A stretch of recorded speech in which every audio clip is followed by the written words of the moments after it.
Okay, so we're just waiting for the attendees to get set up.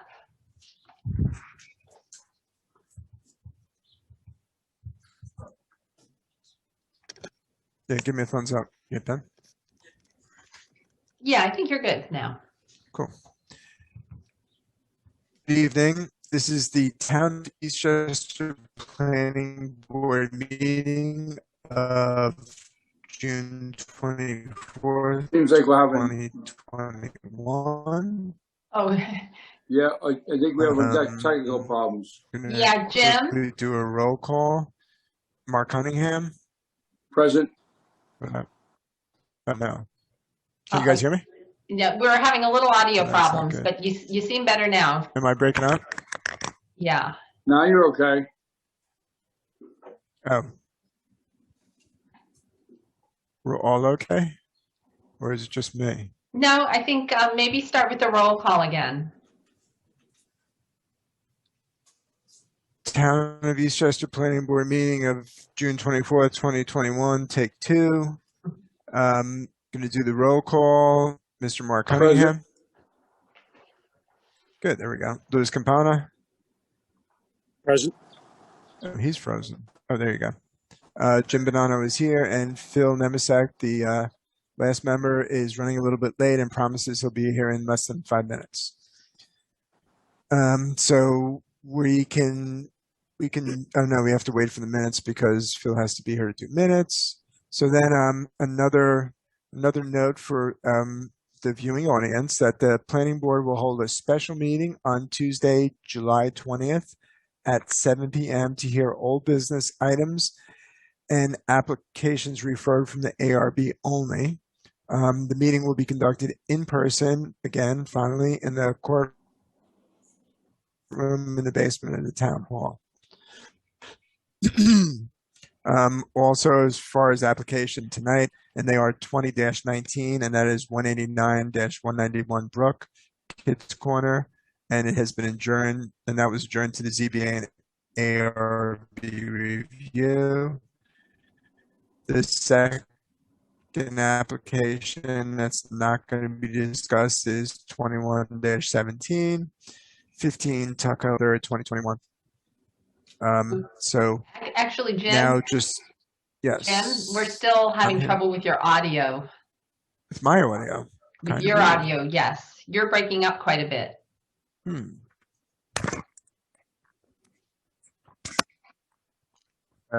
Hang on. What should we do here?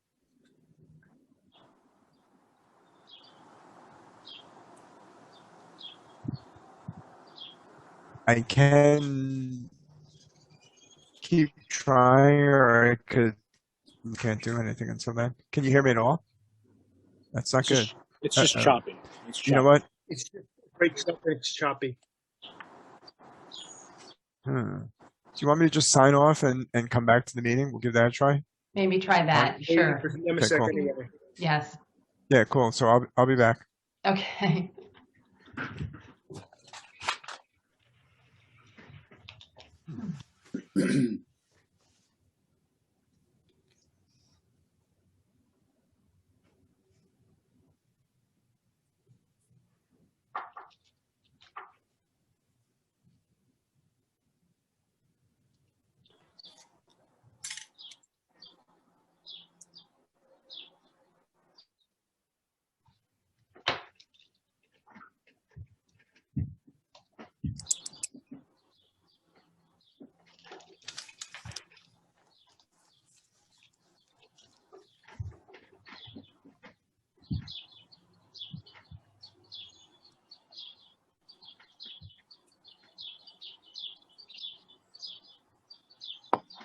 Yeah, and Phil, that's better.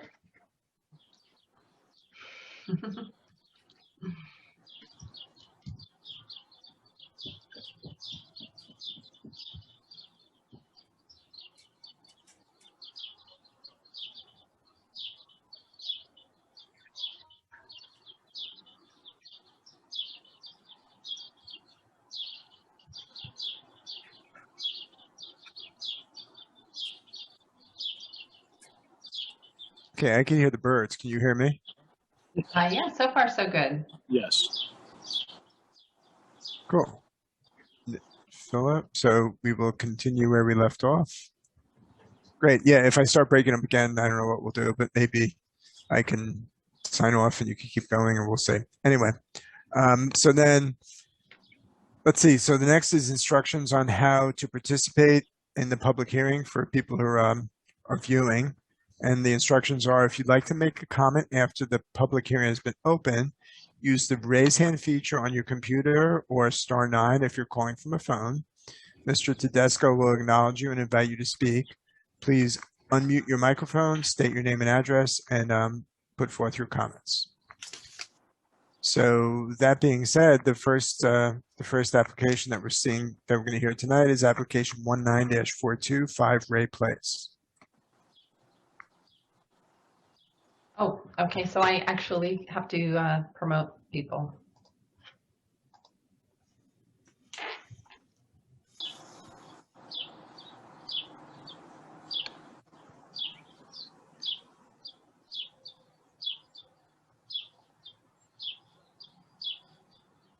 Just give me a minute here.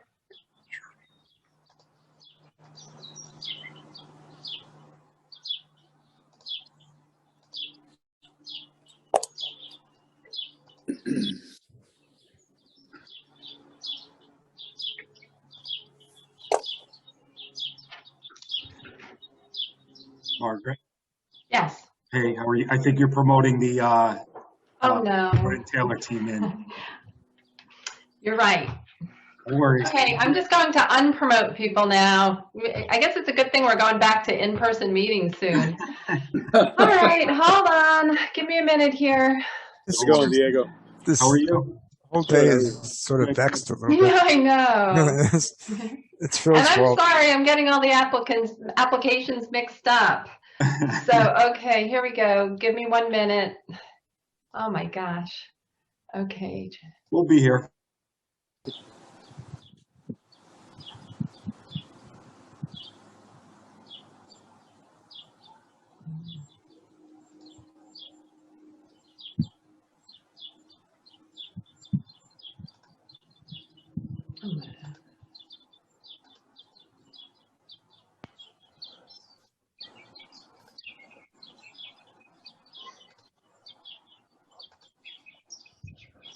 Okay, so, oh, Ron is there. Okay, now I'm going to try this over again. Hi, Phil. Hello, Margaret. Sorry about that. That's okay. We've been Caught in the city, and I wasn't actually able to find the Zoom invite, so I don't know if it sent or not, and then I couldn't get it on my phone, and so I just had to rush home. all right. Well, we've been having all sorts of technical difficulties, so you're just fine. All right. Okay, now I'm back. Now I'm promoting the applicants for 5 Ray Place right now. Here we go.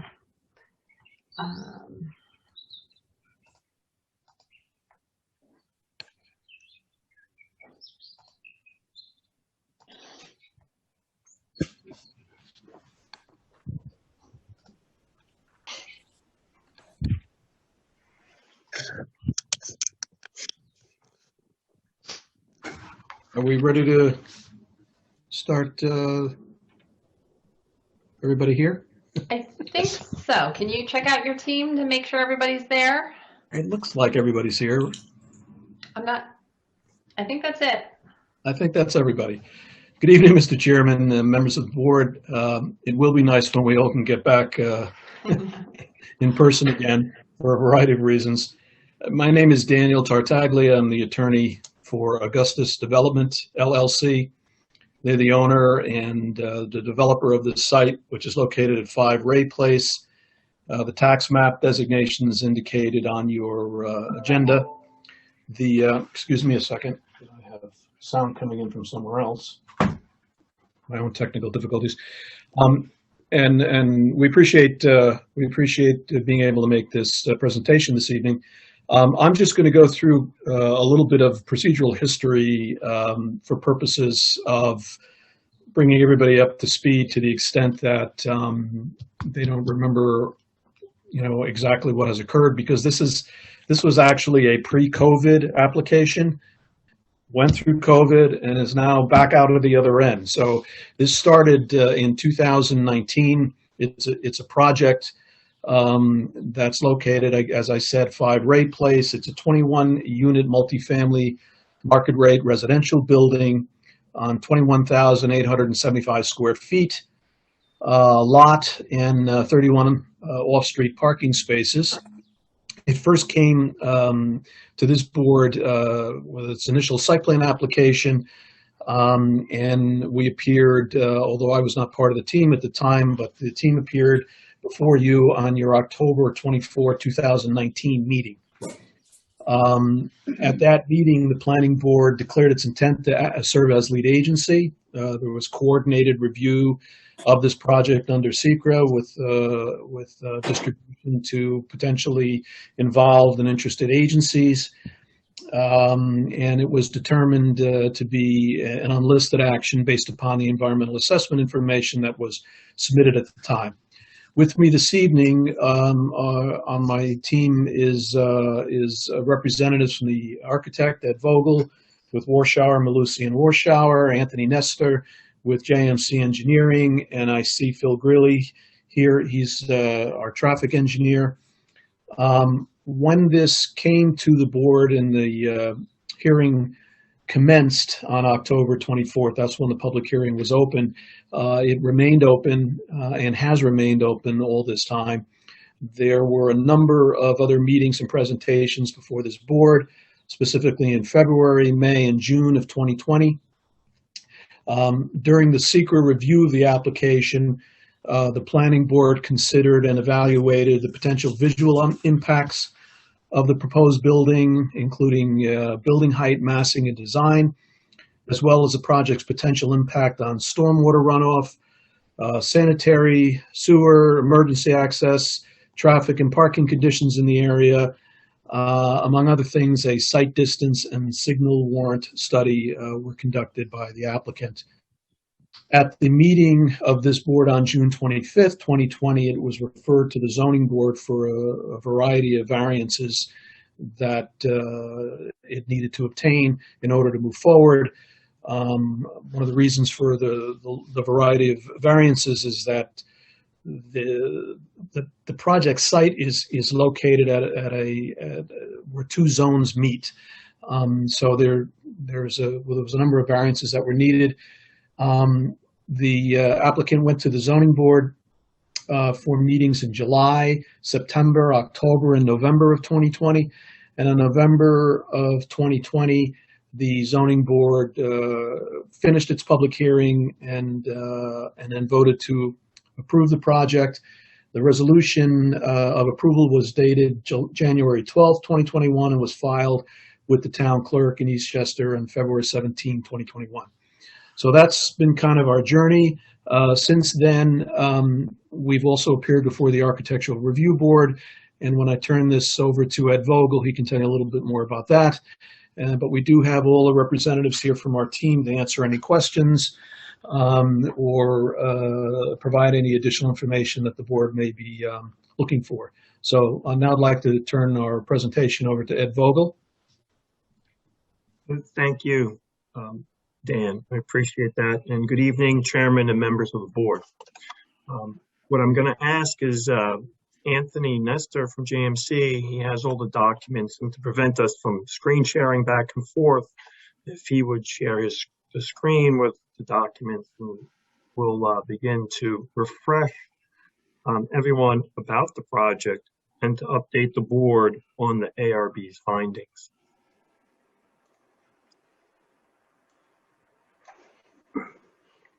Can everybody see my screen? Yes, Anthony, Yeah. I can see it. So this is 5 Ray Place, and this is the front elevation. The project is a residential 21-unit project with 1 bedrooms and 2 bedrooms. If we move on to and we'll come back to the elevations as we go through the presentation. So the site is located at 5 Ray Place, and it's near the Brook Street and White Plains Road or Route 22 corridors. The Chico's Shopping Center is to the south, and we also have a residential, multifamily residential, the Enclave, which is slightly to the west. If we move on to the next slide, thank you. The project is a single structure, and it's on a terraced site. Sorry, Ed. It's okay. It's on a terrace site. So the site, as you can see, is here in the light green. You can see some grade for paving, and it is bifurcated almost in the center on two different terraces. The building contains 5 stories and 21 units, which is a mixture of 1 bedrooms and 2 bedrooms. Vehicular access is gained to the site from the 2 existing curb cuts on the lower terrace, which is right now being shown on the screen. It's the lower level, and there's parking and a lobby. We'll demonstrate that in the plan. And then there's an upper terrace, which is located at the second curb cut, which then at the second level contains some surface parking and structured parking within the building. And the hatched area you see is for fire department vehicle access. Here are the floor plans. So if we can zoom into the first level, which is in the upper left corner.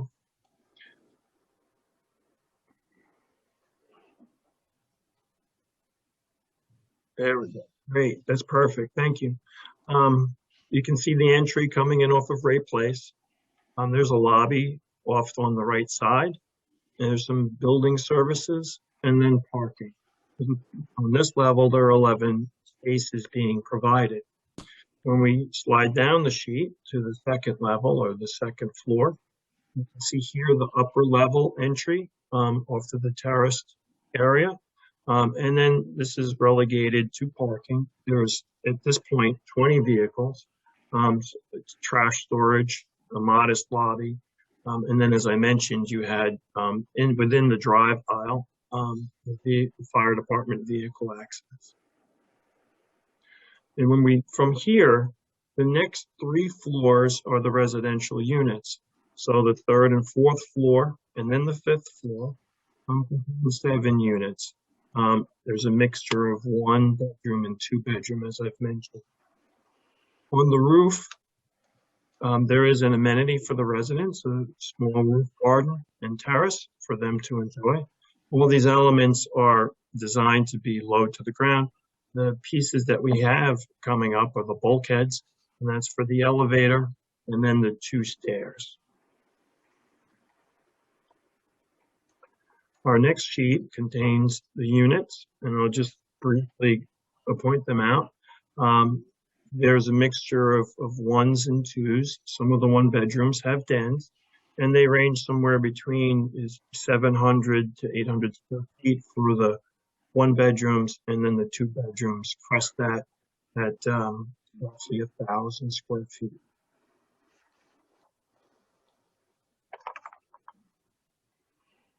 The elevations is where we're going to take a bit of pause. Here, we did have discussions with the architectural review, and there was discussion back and forth on the materials and the composition of the facade.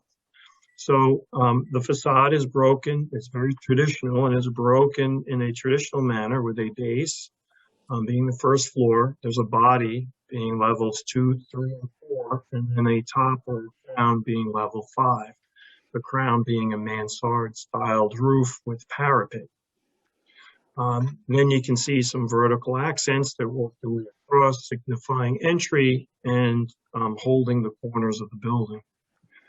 It has a residential character and feel with the rhythm of the windows as they've been located here in the building.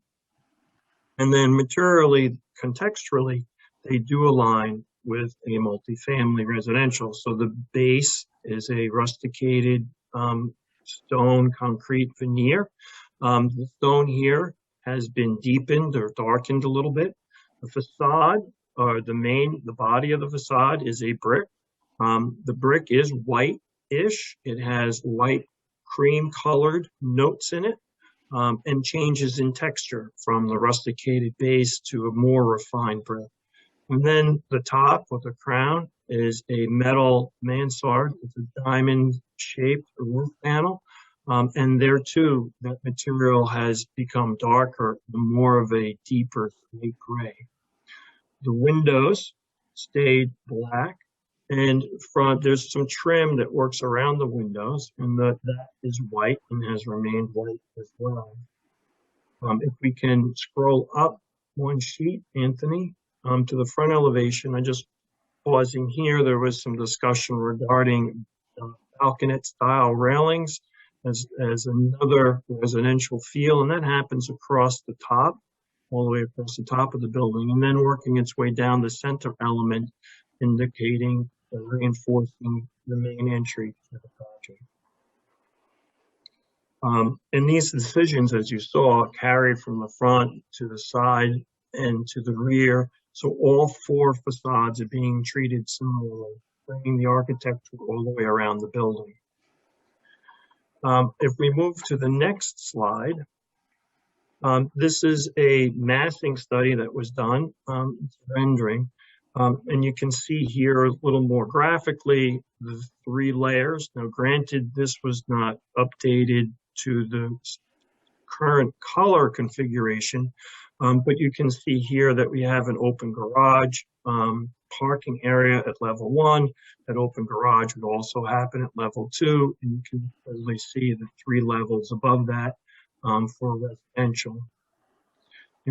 This image is from Ray Place, looking at the building, and then this image, the second image that you see, is from in front of the CVS, so it's more or less the intersection of Brook Street and White Plains Road, Route 22, looking back toward the site. Our next image that we have are the materials. So this is where we've ended with the architectural board and came to the conclusions. So you can see here, as we work our way from the second column in from top to bottom, is the diamond pattern of the metal mansard. And you can see what A is placed as, and it's like an orange peeled, to give it a little texture. You can see D there as being the white trim that works its way around the windows. B is a softer white with some of those beige or cream accents in it for the body of the building. We have a rusticated base down below. These are samples. Please be mindful that the rusticated base pieces will be larger in scale and not brick-like. Roughly 8 inches in height and 2 inches in length. And then we have, to help accent the horizontality of the building, we have some cove moldings, which we explored and provided additional details to the ARB. And they're indicated in the details down at the bottom of the sheet. And then you can see the balconette detailing that would work its way across the top of the building and down the center entry. Being a multi-railed system with a ornamental diamond design back in the center of that covers the material and the architectural discussions we've had with the ARB. And at this point, I would turn this over to Anthony Nestor from JMC, and he will then walk through some of the end results of the site engineering and site planning process. Good evening, Chairman and members of the board and staff. My name is Anthony Nestor with the firm of JMC, and I will go through where we are with regards to the site plan today. So, as Mr. Tartaglione mentioned, the site is located off of Ray Place. The address is 5 Ray Place and is on the east side of Ray Place between Ray and Route 22, and is approximately a half acre in size. Currently, there are 2 parking lots at different levels, which vary around 10 foot in elevation difference between the southern rear portion of the parking area and the northern parking lot. There exists retaining walls that are pretty much along all sides of the property, actually on the east, north, and south sides of the property, in order to make the grade changes up for the different levels of the parking area. And what I'm going to do now is I'll go through to the layout plan. So as Mr. Bogle had mentioned also with regards to the egresses in and out of the project, first driveway, which is to the lower level, is the northern driveway, which is 24 feet wide, which access the lower level parking.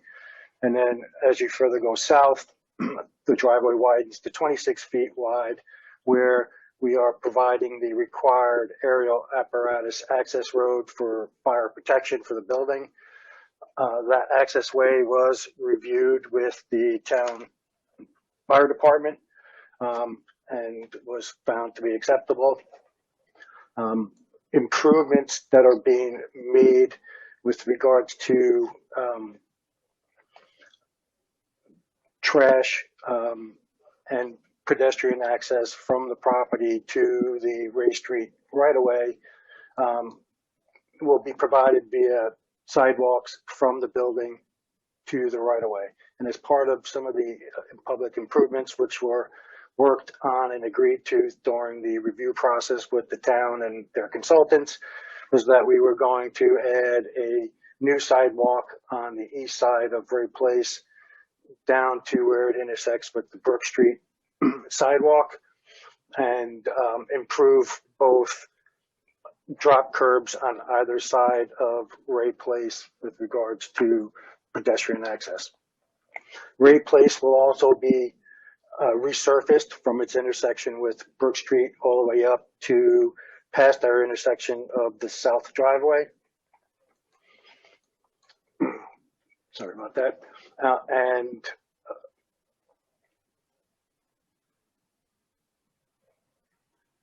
with regards to utilities, we have prepared a stormwater management report in accordance with DEC requirements that do meet town standards. The report and the stormwater design for the project has been reviewed by the town and town staff, which reduces the flows during the 100-year storm. And as indicated, we currently have addressed all the comments with regards to the design of the stormwater management. The stormwater management is going to be handled as an infiltration basin with some underground stormwater cisterns or coltex that they call in each level of the parking lot, which will hold and detain water at certain rates and then release it back into the existing town system within Ray Place. The project will require an extension, a public extension of water main. We have coordinated with Suez Water with regards to the extension of a public water main. The main will be 8-inch in diameter and will extend up to the first or north driveway, where it would terminate with a cap for future extension up Ray Place to the south. As part of the fire department aerial access and for purposes of firefighting, there was a hydrant that was added to the project, which is located on the north side of the north driveway. The project will also require an extension of a public sanitary sewer main. And I do know, which I will get into a little later, that the issues with regards to the I&I and the sanitary sewer, I will touch on after we review this, but the project will require an extension, about a 220-foot extension of a public 8-inch sewer main, which will provide service to the proposed building. The project also proposes to provide electric, telephone, and cable from a utility pole off of Brook Street on the west side of Brook Street. So the services will run up east to the east side of Brook Street and then up into the building. A traffic study A sensitivity analysis and a traffic signal warrant analysis was prepared and reviewed by the town consultant. And it was determined that no further roadway improvements would be required to satisfy the additional traffic being developed by the project. Let's see. Excuse me. We'll go through here. Lastly, just a little bit on proposed landscaping. So we are proposing a series of deciduous trees, which are trees that lose their leaves throughout the site, as well as some shrubs and ground covers along the Ray Place right-of-way, with some evergreen shrubs at the south entrance and along the south property line to provide a screen or a division between the existing parking lot to the south and our project. I do understand, excuse me, that during the ARB meeting that there were some questions with regards to landscaping. The client has reviewed those comments with regards to landscaping and has no issues with regards to providing additional data to the town, and we'll work with town staff to satisfy those comments.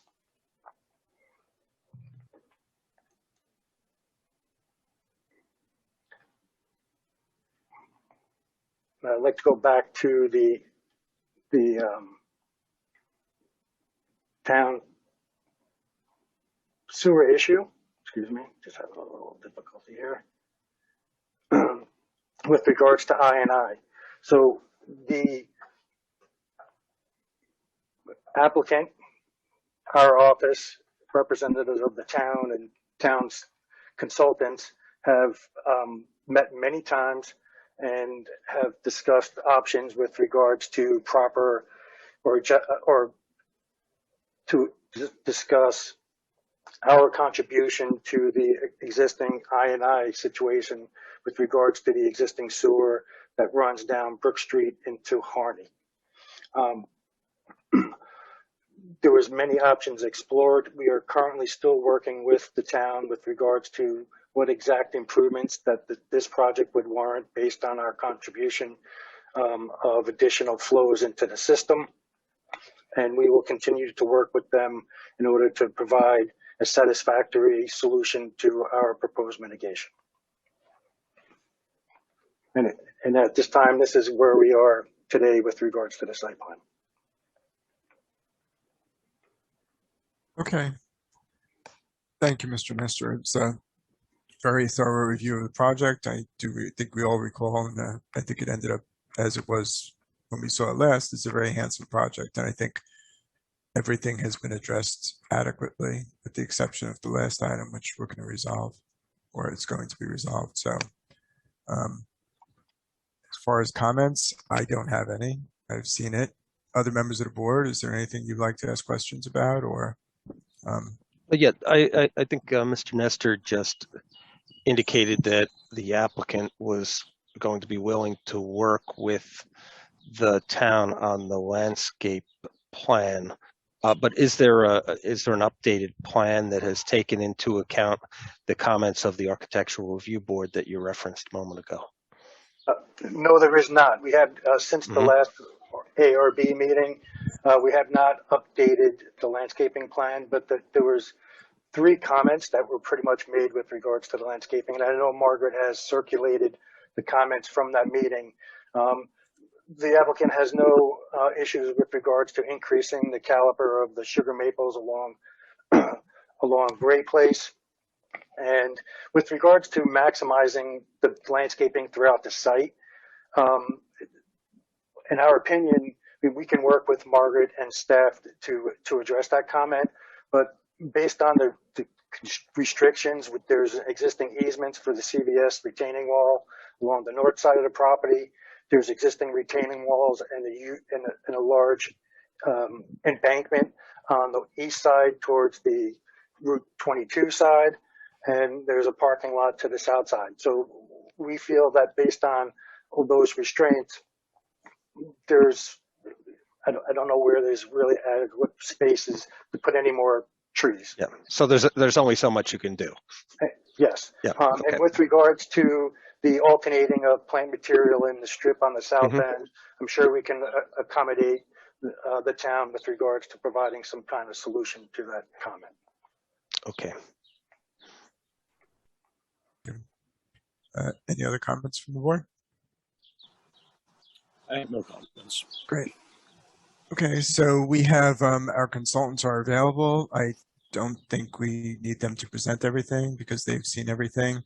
Mr. Tremelli is working with the applicant on the INI, and Mr. Greeley has already seen all the traffic studies and everything that's put forth. So that being said, this is a public hearing, so I'm going to make a motion to open the public hearing on this application. 19-42 5 Ray Place. Second. All in favor? Aye. Aye. Can I make one comment as well? I think there was a representation by the applicant right at the beginning of its presentation that Mr. Greeley was its parking consultant, and I believe Mr. Greeley is the town's parking consultant on this. So I just want to make sure that's clear. Okay. Thank you. Okay, we can proceed with the now open or reopened public hearing.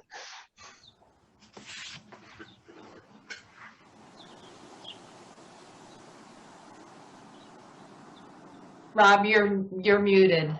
Sorry.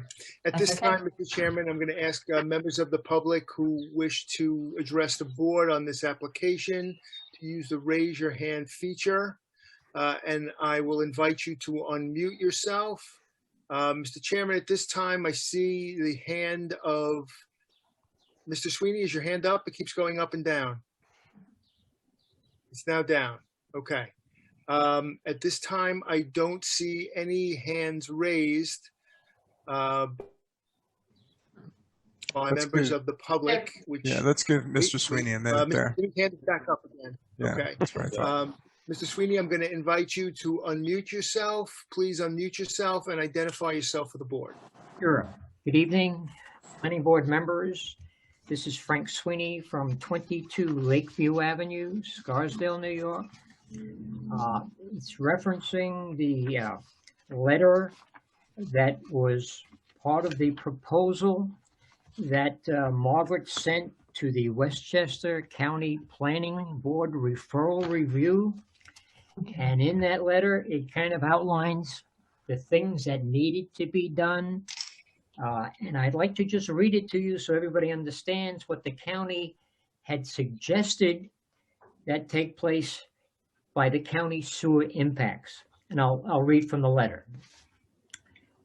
We thank the town for recognizing the County Department of Environmental Facilities, Policy and Municipal Government requirements, applicants to identify mitigation measures that will offset the projected increase of sewage flow by requiring the applicant to discuss methods of inflow and infiltration, INI mitigation.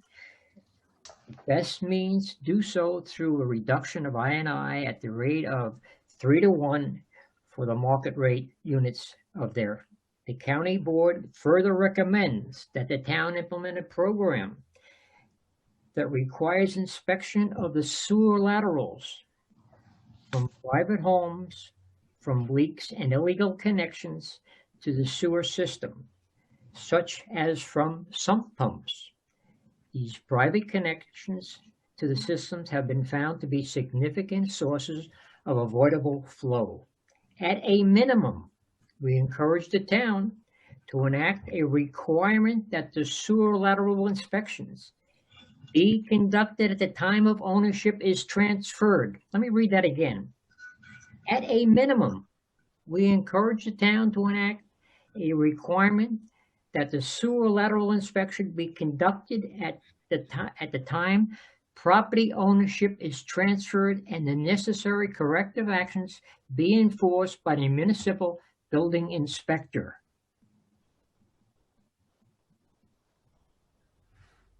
I don't understand why that has not been done. Hold on, Mr. Sweeney. Could you just finish the letter before we go back to that one? Sure. Is there anything else in the letter? there's other things, but I'll take a second best in terms of why this specific item was not adjusted. So Mr. Sweeney, I'm hoping that Joe Tramelli can address that, because I think that letter, which I don't have in front of me, is dealing with two different issues. One is the responsibility of the builder to provide some mitigation, which is what they are being required to do. And we can go over in a little more detail the types of mitigation that were investigated and evaluated. But the applicant is required and will be implementing mitigation measures to address I&I issues. I believe, and Joe Tramelli might be able to address this more specifically, the second point with regard to the lateral connections is referring to single family homes where there is illegal connections.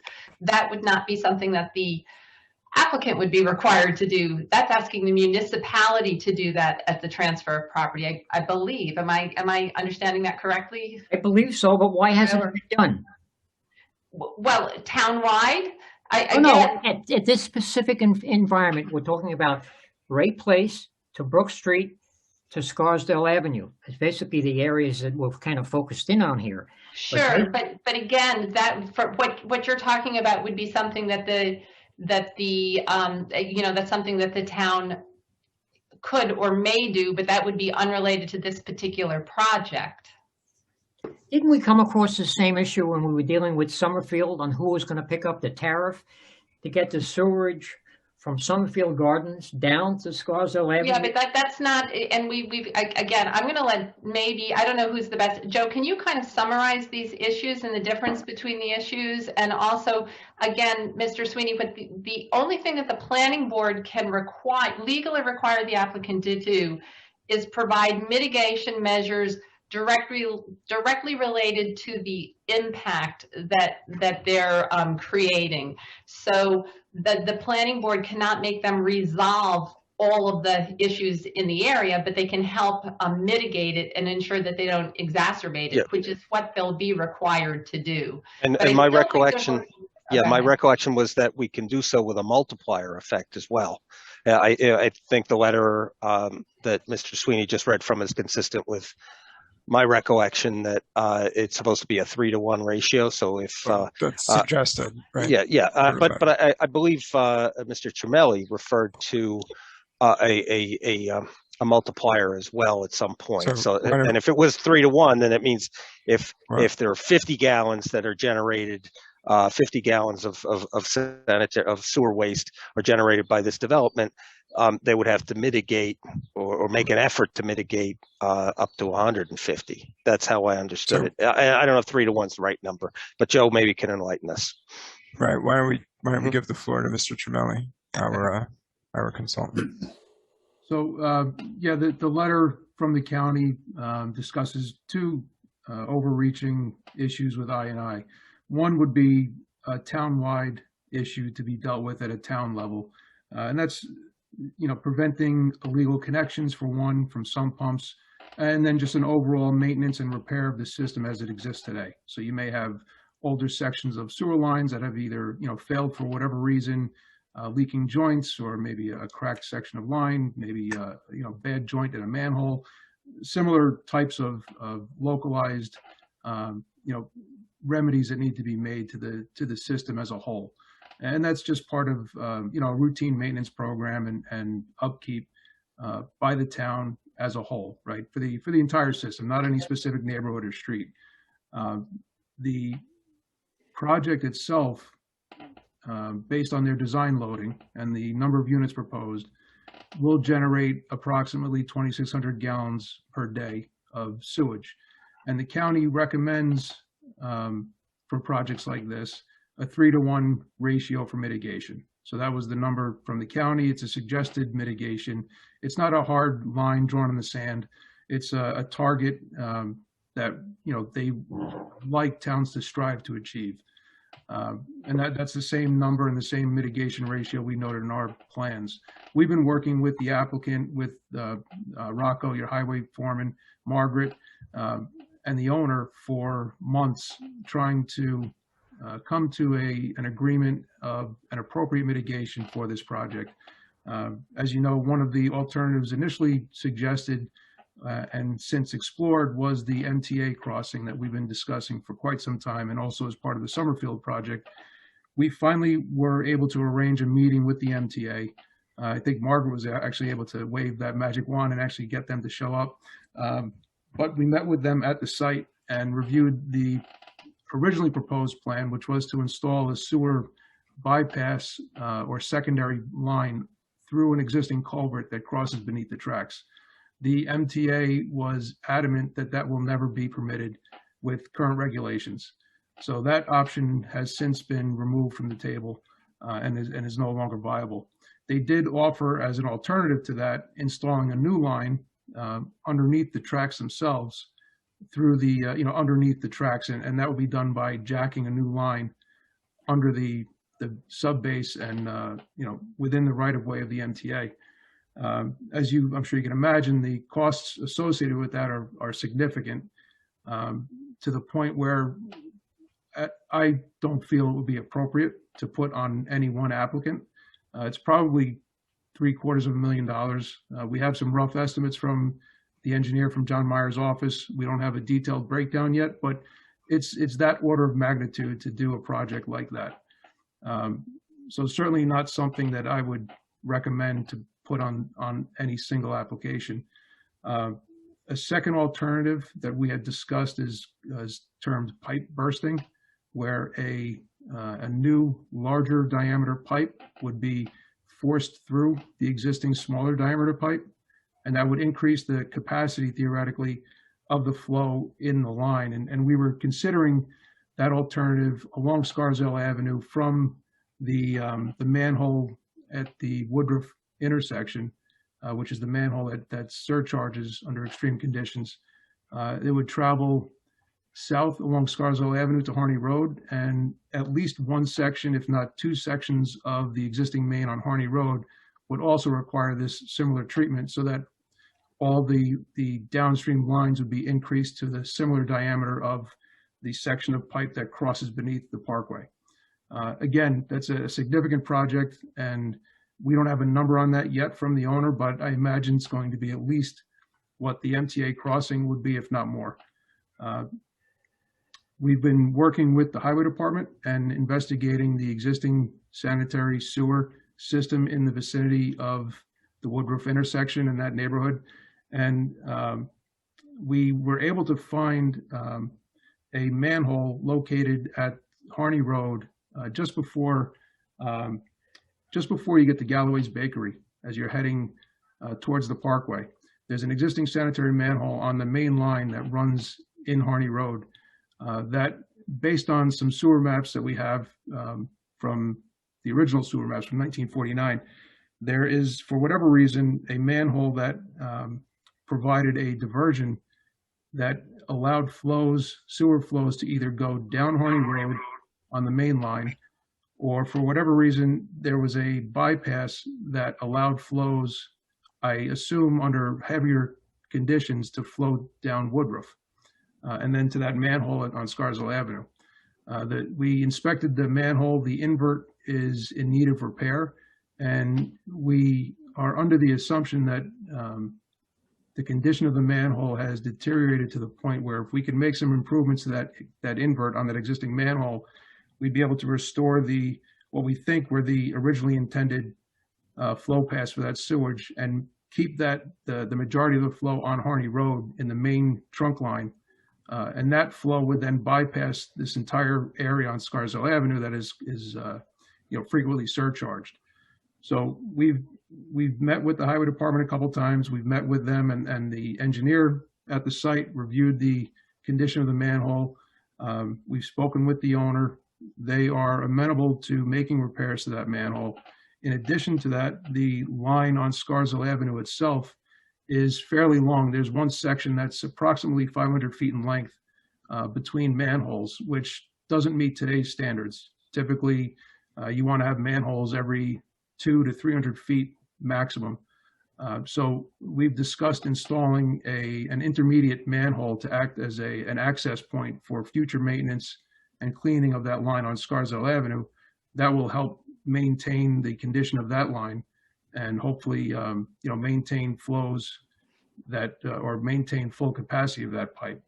There'll also be, as part of that clean out installation, we propose that they televise that line, and in doing so, they'll ensure that that line is clean. We can inspect the condition of that pipe on Scarswell Avenue, and depending on what we find, if there are some localized repairs that could be used or should be done, we could certainly talk to the owner about including those repairs as part of this mitigation as well. So I think, combined, looking at that alternative as a whole, I think there will be an improvement. I can't put a hard number on it, for a gallon per day to say, what it will provide, but it's certainly a benefit, and it's certainly something that's tangible and can be done in the immediate future. The other two alternatives that we've been talking about for quite some time are so significant from a cost standpoint and construction standpoint that, realistically, to see those ever come to fruition is not likely, or at least not in the near future. So we're leaning towards the third alternative. We're still working with the owner and their consultants to finalize the details of that, but I think it's going to be in this form of some combination of repairing an existing manhole, restoring the primary flows on Harney Road, and then making some repairs to the existing sanitary line on Scarswell Avenue and installing an additional manhole for access and maintenance. I don't know if that answered the question or just made more, but that's where we're at. One thing that I want to say is that one thing that might have created some confusion with regard to this issue is we could have gone directly to that third alternative, which is probably more typical of what communities do. It was because of the application of 151 Summerfield Street where this concept or idea of going under the railroad tracks was proposed that we really wanted to do our due diligence with regard to seeing if that really was a viable alternative. And actually, the town staff, our town consultants, and the applicant put in a considerable amount of time simply to come to the conclusion that it's really not a viable alternative, or those two alternatives of going under the tracks aren't viable. But I think that was kind of good information to have. It had always been kicked around. We'd always talked about it. Something may reappear at 151 Summerfield Street. So we really wanted to know how viable those alternatives were. And when it took some time to determine that they're just excessively cost prohibitive, that then we went back to a solution that I think is more of a typical kind of solution that municipalities impose. And I will say, in doing some of the investigation, I think the highway department was able to clean out some sewer lines otherwise under any circumstances. So, there were sort of some improvements done along the way, just accidentally, as we were doing some investigation here as well. Yep. Thank you, Margaret. Yeah, just to be clear, the reason why going underneath the train tracks is not viable is purely because of cost, right? It's $750 million, which is not a fair imposition on any singular applicant. I mean, if there were multiple applicants, we'd probably be hearing about overbuilding, but there might be a way to defray or share the cost among multiple applicants without the taxpayers being affected. But that's the concern is the cost. It's not that it's impossible to make the repair. It's just prohibitively expensive, right? Go under the track. Well, Under the track. Yeah. I don't think we need to talk about it much longer, but I think the Metro North said it will never happen. So. No, they suggested the alternatives. The one through the culvert, they just said not allowed, period. Yes. Which would be the easiest and the least cost, prohibitive. Under the tracks. The one where you had to bore under the track, that is feasible. They would allow it, but I think even the cost for the required MTA flagman was something like $75,000. I mean, it just is incredibly expensive to do. And we did discuss and consider the fact that we have other pending applications, or we may, but not to the scale that could justify $670,000 or $700,000. So we have the cost, put it in the file. Let's now we know. So yes. Mr. Sweeney, is he still around or? Yes, Mr. Sweeney, I thought we were finished with his comment, but his hand is up again, so I'm going to. So Mr. Sweeney, please unmute yourself and continue if you had an addition to your comment. I agree with all the activities that have gone on, with this particular project. These are long-standing, outstanding issues that we've had for quite some period of time. I think everybody should realize is that, the JMC contractor has been involved with another activity that kind of landed up at the same juncture. What are we going to do with the sewage? And everything I've heard from so far is like after the fact. I know that we need to mitigate some things, but we surely don't want to mitigate after the fact. And that's what I'm hearing is that after the fact, in terms of what we're going to do to get it done. We knew that the MTA was never going to allow you to run that thing through the pipe, the culvert. We knew that 14 years ago. And you were the same engineers that were involved in Summerfield. This is not new, folks. This is not computer science. This is all known as a factor. And all of a sudden now we have a new contractor, a new building that's providing housing for the town, and yet we're coming up against a wall that has been known to be a stopping block for everything that we've done up till this point. And it's kind of like after the fact, we're trying to now catch up. I mean, they knew this going in. I'm sure the developer must have known going in that this was going to be a stopping block in terms of the capabilities of what's going on. Is it over? Is it overkill? Probably. Is it overdevelopment? Probably. But the idea is that trying to mitigate it after the fact is not something we want to agree with. We want it done before.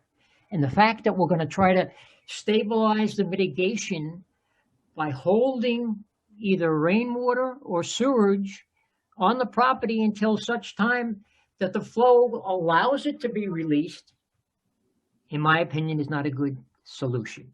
It's not even mitigation. It's really, if anybody's moving into the building and you're holding the sewage for 2,500, 2,600 gallons of water, doesn't make sense to me. So let's be fair and honest. JMC knew this going in. Margaret, you've been involved with this for 14 to 15 years. You knew exactly what the position was, the MTA. No way. I could have told you that 20 years ago. They're not going to do it. And now all of a sudden, we have to either reline pipe, which we haven't done. We don't know how much of it is that needs to be relined, and whether it has the capacity, even if they unload it at a prime time, that it doesn't have sewage in it. Is it going to be able to handle it? I can guarantee you, even on a bad day right now, Summerfield, on Woodruff and Scarsdale Avenue, I have the photos to present. If you'd like them, I can present the exact photos that create this particular problem. And unless we do something about getting the sewage out and under the railroad tracks, I don't know what kind of mitigation it's going to really provide. It's not going to be a solution to anybody. I don't feel that we're doing either the tenants, the developer, or the town the right thing for this application. That's my take. Okay. Thank you, Mr. Sweeney. Your opinion is always valued, and we appreciate that you take the time to come up here and say those things. But I do have to say, in your last comments, there were a number of misrepresentations, and I'm not about to go through them one by one. We could look at them after. The first is a couple we should address, but it's not going to be a discussion. I'm just going to tell you what I think is important, and then we're going to have to move on. The first one is JMC is not the contractor. They're a consultant that's hired by the developer to help him figure out what to do with his project. The second is, I think the process that the town has in place to address what comes from the developer is actually a good process. And Mr. Tremelli could attest to it, that what we're doing at the end is actually a benefit for the town. And the third comment I'd like to make is that, as you said, after the fact, and why is everything after the fact? Although I do agree it's after the fact because projects get developed and then you solve the associated problems. It is not the developer's issue that it's after. If your concern is about what the town is doing about the issues you're bringing up, that's a town board comment.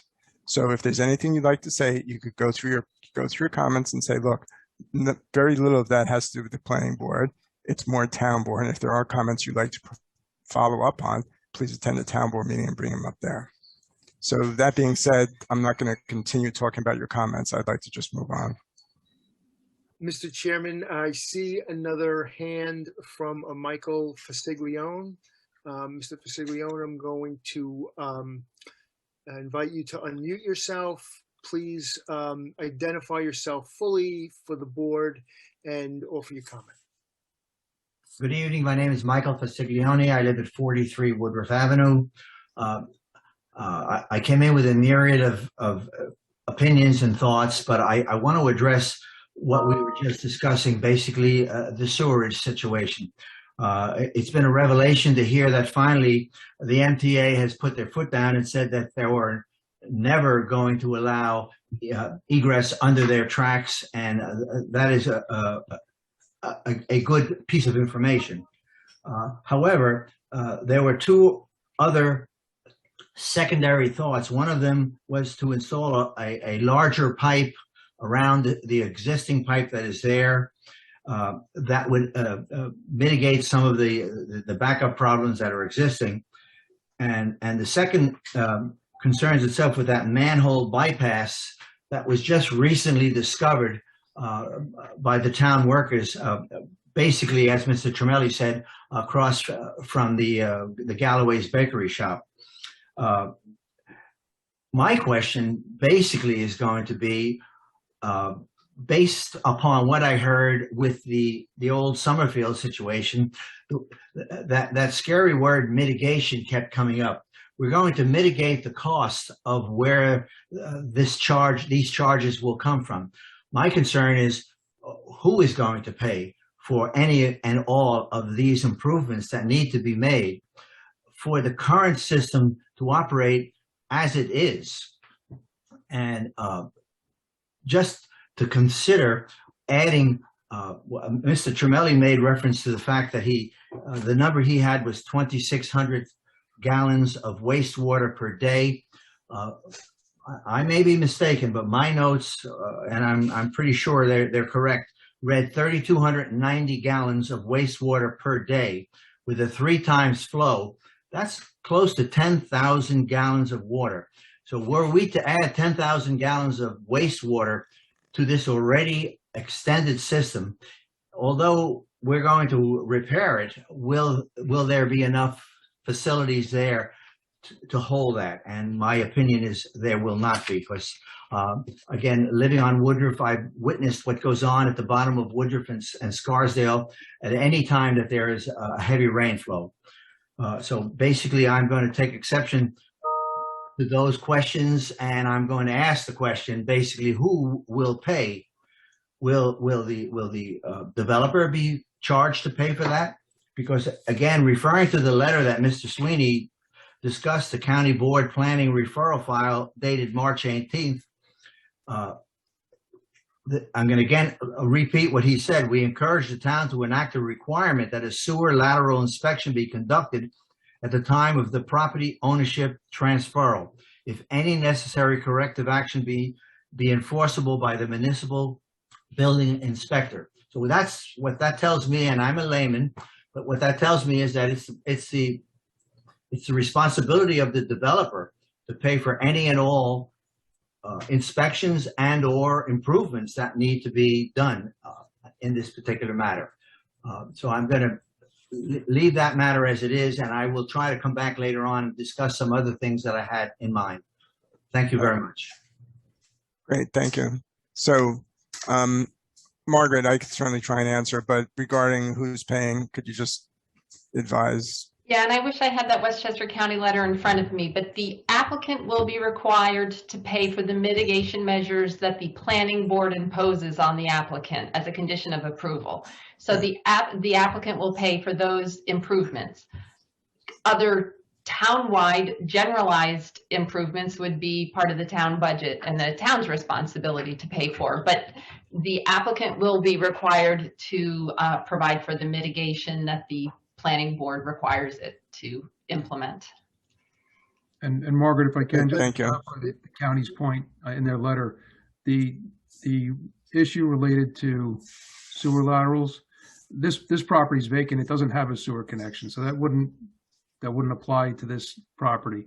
That's a suggested means of the town as a townwide effort to try and mitigate sewer flows by eliminating illegal connections on existing homes that have over the years created, for whatever reason, an additional sewage flow or I&I condition that wasn't otherwise permitted.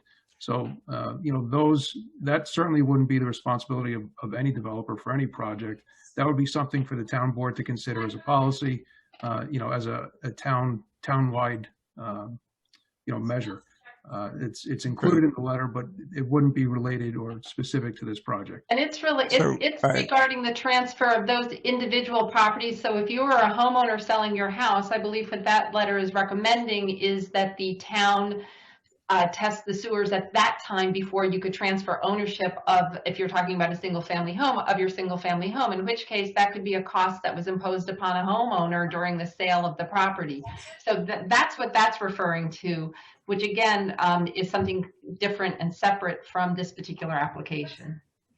Yes, I agree that's what that refers to. But this, the gentleman who was speaking also made, Mr. Tremelli, if you could just shed a little bit of light on the numbers and the gallons, because I think there's some confusion as to what the real number is, and I hear two different numbers. You said 2,600, I think was the number. Yeah, Anthony, can you correct me if I misspoke? I apologize, but the letter I'm looking at is from May of last year, where we had a sewer calculation of 2,600 gallons, approximately 2,600 gallons per day for the project. If that is incorrect and I misspoke, I apologize. There may be a more recent calculation that we have. I just don't have it at my fingertips. But whatever the number is, that number times 3 is the suggested targeted mitigation by the county. And just for the record, if I may, Chairman, the latest calculations that we have, the anticipated generated flow from this project is 2,820 gallons per day. So if you're looking at a 3-to-1 mitigation ratio, that would equate to 8,460 gallons. Right. So just for the record, so there is no 10,000 gallons of anything going to the sewer. The number is actually what you said, that number. The bigger number is the mitigation number, not the flow number. Correct. And it's not, and I just also, if I may, if you permit me just to clarify something too, it's not that we're generating that 10,000 gallons of additional flow. We would be required to remove or help eliminate potentially that gallonage entering into the system that's not supposed to be there. So actually it's a bigger benefit because you're Correct. mitigating even more. And then Correct. just one other thing, and because I just want to ask a question, there's comments have been made about holding the flow. Is that the case?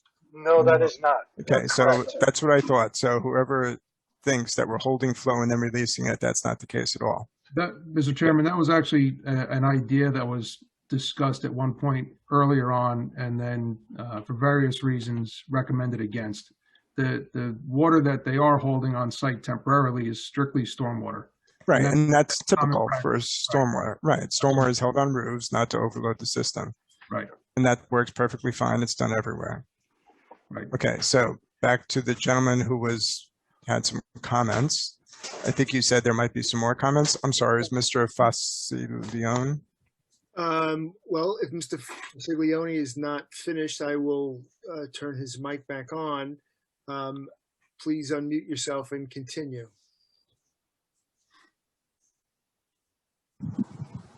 Am I on? Yes, you are. Yes, thank you so much. One short comment. If I'm going to drown in 8,460 gallons of water, I may as well drown in 10,000 gallons of water. So it's a small number, but I accept the number that was given by Mr. Nestor because obviously he's done his homework. The other question basically that I have is, firstly, has the ARB come to a decision about this project, or is it still an open forum? The ARB reviewed the application at 2 meetings. They're an advisory board to the planning board. They referred the application back to the planning board with a recommendation to approve the proposed architecture. They had only some minor comments that the applicant mentioned at the beginning of the meeting with regard to basically landscaping. So the architectural review board has completed their review, referred it to the planning board with a recommendation to approve as was submitted. Thank you very much. To that matter, I need to take exception to the decisions that the ARB has made. There were basically 2 public meetings that I was able to view on the Zoomcast, March 4th and April 1st. And basically, to paraphrase most of the comments that were made by ARB, the discussions that were in effect were the visual effects of what the building looks like, the color of the parapet, the color of the base, the color of the bottom, et cetera, et cetera. But that, in my opinion, well, not in my opinion, but in the town law, local law number 5's opinion, is not their sole responsibility. And again, I'm going to have to go back to the textbook and refer to the Town of Eastchester Local Law Number 5, Section 11, which is basically a planning board, site plan, and architectural review. There are certain rules and regulations that must be followed by this board that I do not think were considered at all, because all I heard in those Zoom meetings were the discussions of the visual effect and how beautiful this is going to look, and changing the shade of the mansard, changing the shade of the center, etc. But there are other responsibilities that I feel are required by both the architectural review board and the planning board. And you know, I don't mean to be a school teacher here, but I'm going to have to read some of the requirements that are placed upon these boards for site plan and approval and architectural review. Section E of the local law number 5, which makes reference to multifamily office buildings, which this is obviously, and I don't want to become too monotonous about this, but I'm going to read quickly. Item number B states that they must, if there is a striking dissimilarity, visual discord, or an inappropriateness with respect to other structures located on the same street within 200 feet in respect to one or more of the following features. And the following features are any significant design features, such as, but not limited to, the height, the width, and the length of this design, the exterior materials and treatments of roof structures and exposed mechanical equipment. That is one of the items that has to be looked at. But during these meetings, I heard nothing about the height. And again, without becoming repetitive, we've got a 25% height variance. We've got a 23% building height variance. We've got a 17% bulkhead height. We've got a 48% bulkhead height within 250 feet of private homes. So there are many variances that have to be looked at that were never even discussed concerning the height and the size of this building. So, Mr. Fisiglione, do you have other, like, I understand what you're putting forth. Is there anything else? We're going to address it. Don't worry. Are you going to address? All right. Well, we're going to answer your question. We will speak. I do have a number of other items that are listed in the local law number 5 that I think have got to be addressed. And prior to this, this project moving anywhere. So, Margaret, I mean, would you sort of explain to Mr. Fisiglione the process here? Because it's Mr. Fisiglione. Am I saying your name right? I hope. Yeah, this has been going on for quite a while. Yes, this has been going on for quite a while, and we've come to conclusions, and we've issued a negative declaration about the matters you're just bringing up. Yes. And you know, which means we have addressed. They have been addressed, and the zoning has addressed them, and everything you're bringing up is already been spoken about. So, Margaret, maybe you could I don't know what sections he's Yeah, referring to so or if it's important right now, but I think, put my faith in Margaret. well, Go ahead. I think what the issue is, first of all, when Mr. Fasiglione refers to local law 5, that's actually the zoning law. So we're accustomed to calling it the zoning law. And there is a section with regard to planning board and architectural review that talks about, as part of the site plan approval, the planning board shall look at issues related to monotonous similarity, whether things are substantially identical or substantially different. It tells you to look at the size and arrangement of doors, windows, porticos, other design features such as heights, widths, and lengths. So Mr. Fasiglione is absolutely correct. That's what the zoning law asks you to address, and it says that the ARB will advise you with regard to those issues as well.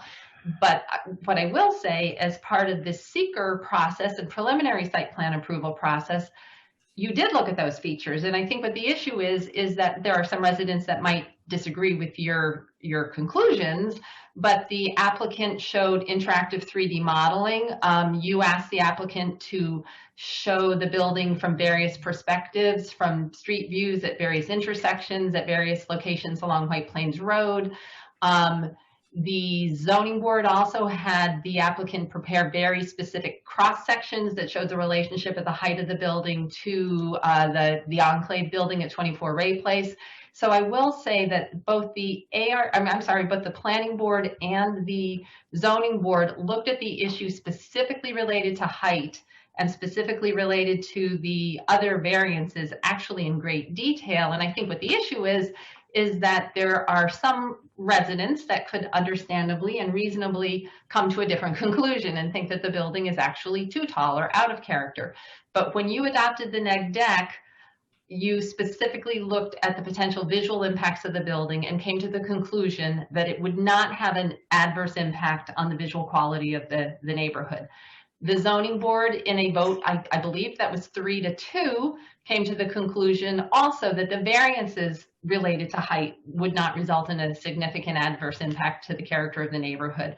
So, but there were 2 members that disagreed. So I think really the issue is not that you haven't addressed these issues, because I think you've addressed them in detail. It's just that you've come to a different conclusion that some other people may have come to.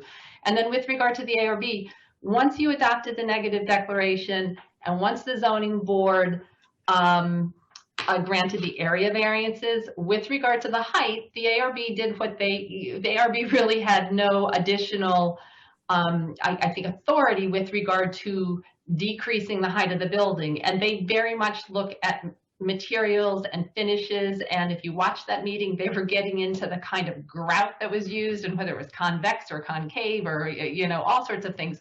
So they were really looking at the very specific design details. But I think that's largely because the other boards had really considered the issues related to height and scale very thoroughly before it got to the ARB. If I may, I think I'm still on. Yes.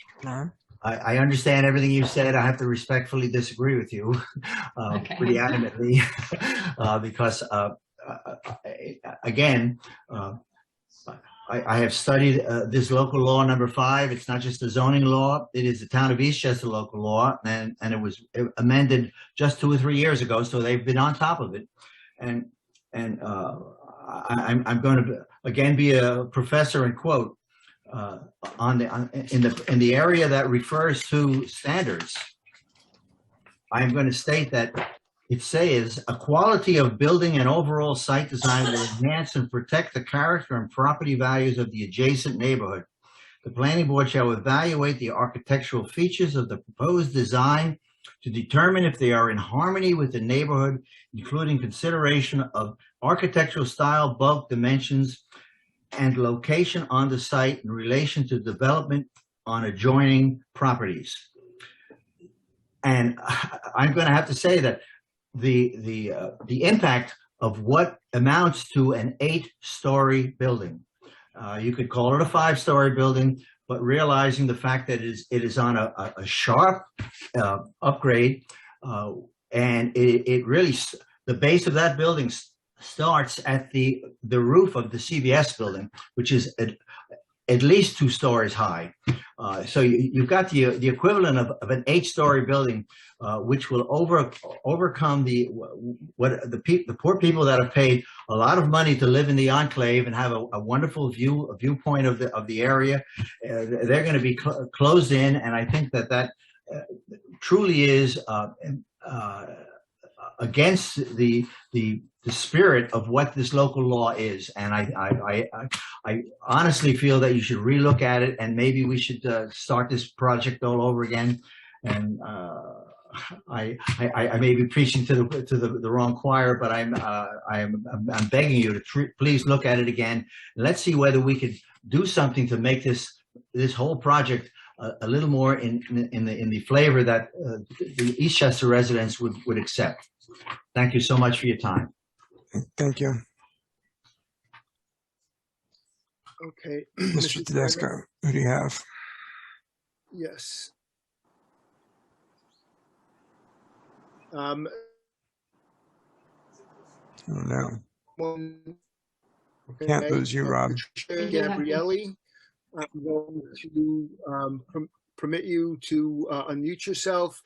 Please identify yourself fully to the board and offer your comments. Hi, I'm Pat Gabriel. I live at 24 Ray Place.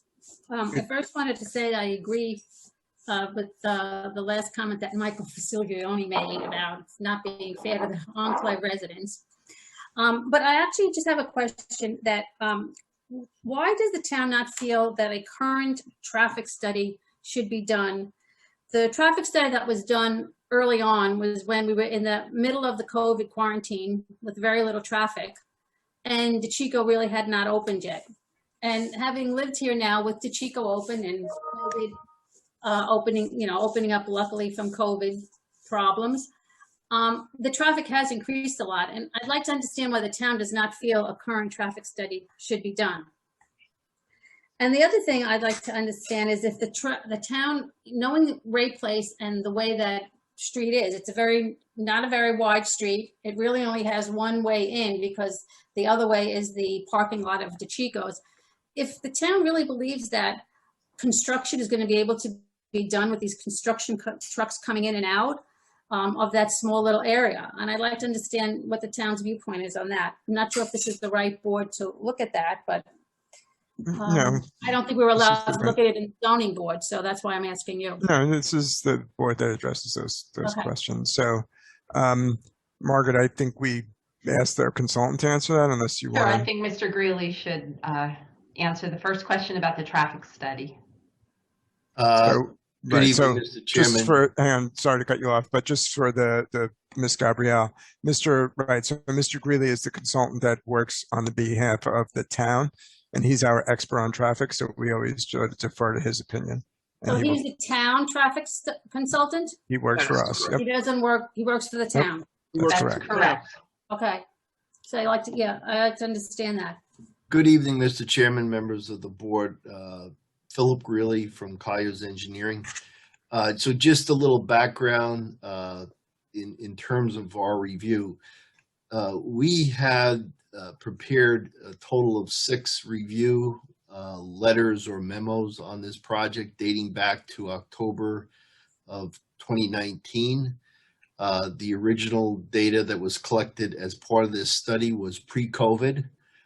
The speaker is correct in terms of at the time, the Chico's was not occupied yet.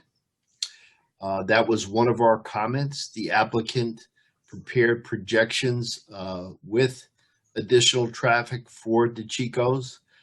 We also had asked for a sensitivity analysis to see if more of that traffic, if it was to use Ray Place, what the outcome would be, and also a detailed warrant analysis with those additional projections to see if a traffic signal would be warranted at the intersection of Ray Place and Brook Street. In addition, the applicant was making sight distance improvements at the intersection of Ray Place and Brook Street to improve the ability to get in and out. And also certain improvements along Ray Place itself. I would also add that there was a more recent traffic count collected at that intersection for a different project, which confirmed that the projections that the JMC study had relative to the additional traffic from the Chicos, which there has been definitely additional traffic, were in line in terms of peak hours of what they had projected. So based on that, we do not feel an additional traffic study is necessary. It has been done. It's standard procedure in terms of accounting for that traffic. In terms of the construction traffic, one of our conditions and recommendations is what's called a work zone traffic control plan. And as part of our review, we've interfaced with the highway superintendent. As the applicant's engineer described, they will be upgrading and installing sidewalks along the site frontage and out to Brook Street. They also have agreed to work with the highway superintendent on getting that sidewalk extended to the shopping center. And part of the requirements of the work zone traffic control plan during construction, and that covers deliveries, construction vehicles, is to demonstrate how that will be accomplished so that traffic flow is not impacted. That typically involves the police department, the highway department, and us. Mm-hmm. So that is a requirement that when they go, if they go to construction, that has to be provided to ensure that traffic flow is maintained and operations are correct. Great, thank you. And the applicant has responded to each and every one of our comments over those 6 different memos and letters, including all the comments from the February 2020 public hearing. Great, thank you, Mr. Greeley. So, Ms. Gabriele, as far as the construction goes, it's something that certainly was addressed and commented upon by our consultant. So I think it'll be controlled, and I think the police department will pay attention also. So that being said, are there any other comments you'd like to put forth? No. Great, thank you. Mr. Tedesco? Okay. I see someone that's identified as Nicole has a hand up. I'm going to permit you to unmute yourself. Please identify yourself fully and address the board. Hey, I'm Sean Kama. I live at 24 Ray Place, directly across from all this construction is going to be going on. I actually have a brother-in-law that is with a very large construction company, and they do a lot of work in the city and all over the surrounding tri-state area. So he's with me. I'm not going to have him speak, but we have some questions for you. And are there any borings taken? That's my number one question. And my concern is that we live directly across the street, and if there's rock, it will cause quite a disturbance to all of the neighbors. If there is rock, what is the plan to remove it, by blasting or with a hoe ram? That's my first question. You know, so yeah, keep going if you don't mind. My second question, so my second question is, can you hear me? Yeah, keep going. Yeah. It will certainly cause sound pollution and make peaceable living here impossible. I understand. So I have another question. Sure. You have to keep on going. Yeah, I'd rather I'd just rather you finish it. I'm not ignoring. Yeah, I'm writing them down as you go. Also, is there a logistical plan that we can review? My concern is that we enter and exit right across the street from my development at the exact point that this development will be built. And what is the plan to protect the adjacent properties on the eastward side of the property, as there is a huge ledge across the street and patrons parking directly below that point as well? And if the lot has rock, it will nearly be possible to provide the protection needed to keep those patrons safe. And also, will a vibration monitoring be placed at all adjacent properties? If you are removing rock, it will certainly cause vibrations and potential damage to adjacent properties. And, you know, my last thing is I'm sitting here and I wanted to be out on my patio tonight. And I hope there's a lot of people listening. And I hope there's a lot of people that are just afraid to come on and speak. This road that comes up, which is basically going into a parking lot at the Chico's, which is now very busy because now the world is opening and people have their masks off and there's a lot more population and traffic going on. These trucks that are going to be coming in here, the removal of everything, there's no room. And also, where are you going to access this from with other people that are walking up the block? Because a lot of people walk up from 24 Ray Place and walking down.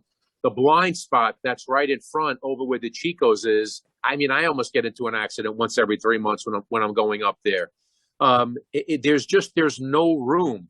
As the other gentleman before Pat Gabriel had said, is, you know, I'm going to be sitting here. I'm never going to see the sun again. My place is probably worth, what, $625,000? Never going to see the sun again. I guess, you know, when I spoke before, I had mentioned that the gentleman in the board before, his mother lives next to me. His mother-in-law lives upstairs. I'm the guy that brought in 500 people during COVID that petitioned against it, as well as his mother and his mother-in-law. And I asked him to recuse himself because he is an attorney. He didn't recuse himself.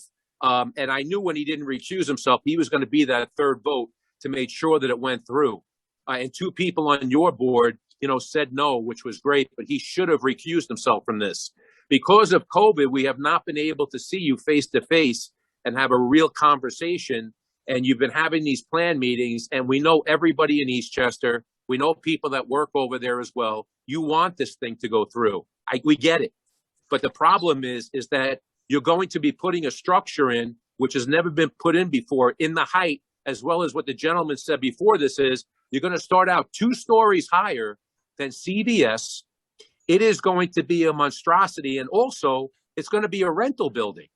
That's what it's going to be. Who even knows who's even going to be in here? So at the end of the day, you are going to cause such disruption. You are going to decrease the value of our properties over here. You are going to make it impossible for us to even have any peace at all, I'm sure, for a year. I don't even know what the safety part, because of the incline of this driveway, because I do live here, and I'm sure you don't. You live in a whole neighborhood where you don't live on a huge incline, but our incline is so crazy over here. I guarantee if you tried to walk it twice, you wouldn't even be able to do it. You'd be so out of breath. And then when it gets icy, the cars just come down and they slide down the hill. So what I'm trying to say is I'm trying to figure out, why would you want to put in something that's almost 2 stories higher than what it should be? And you're saying it's because the developer is going to lose money? Who cares?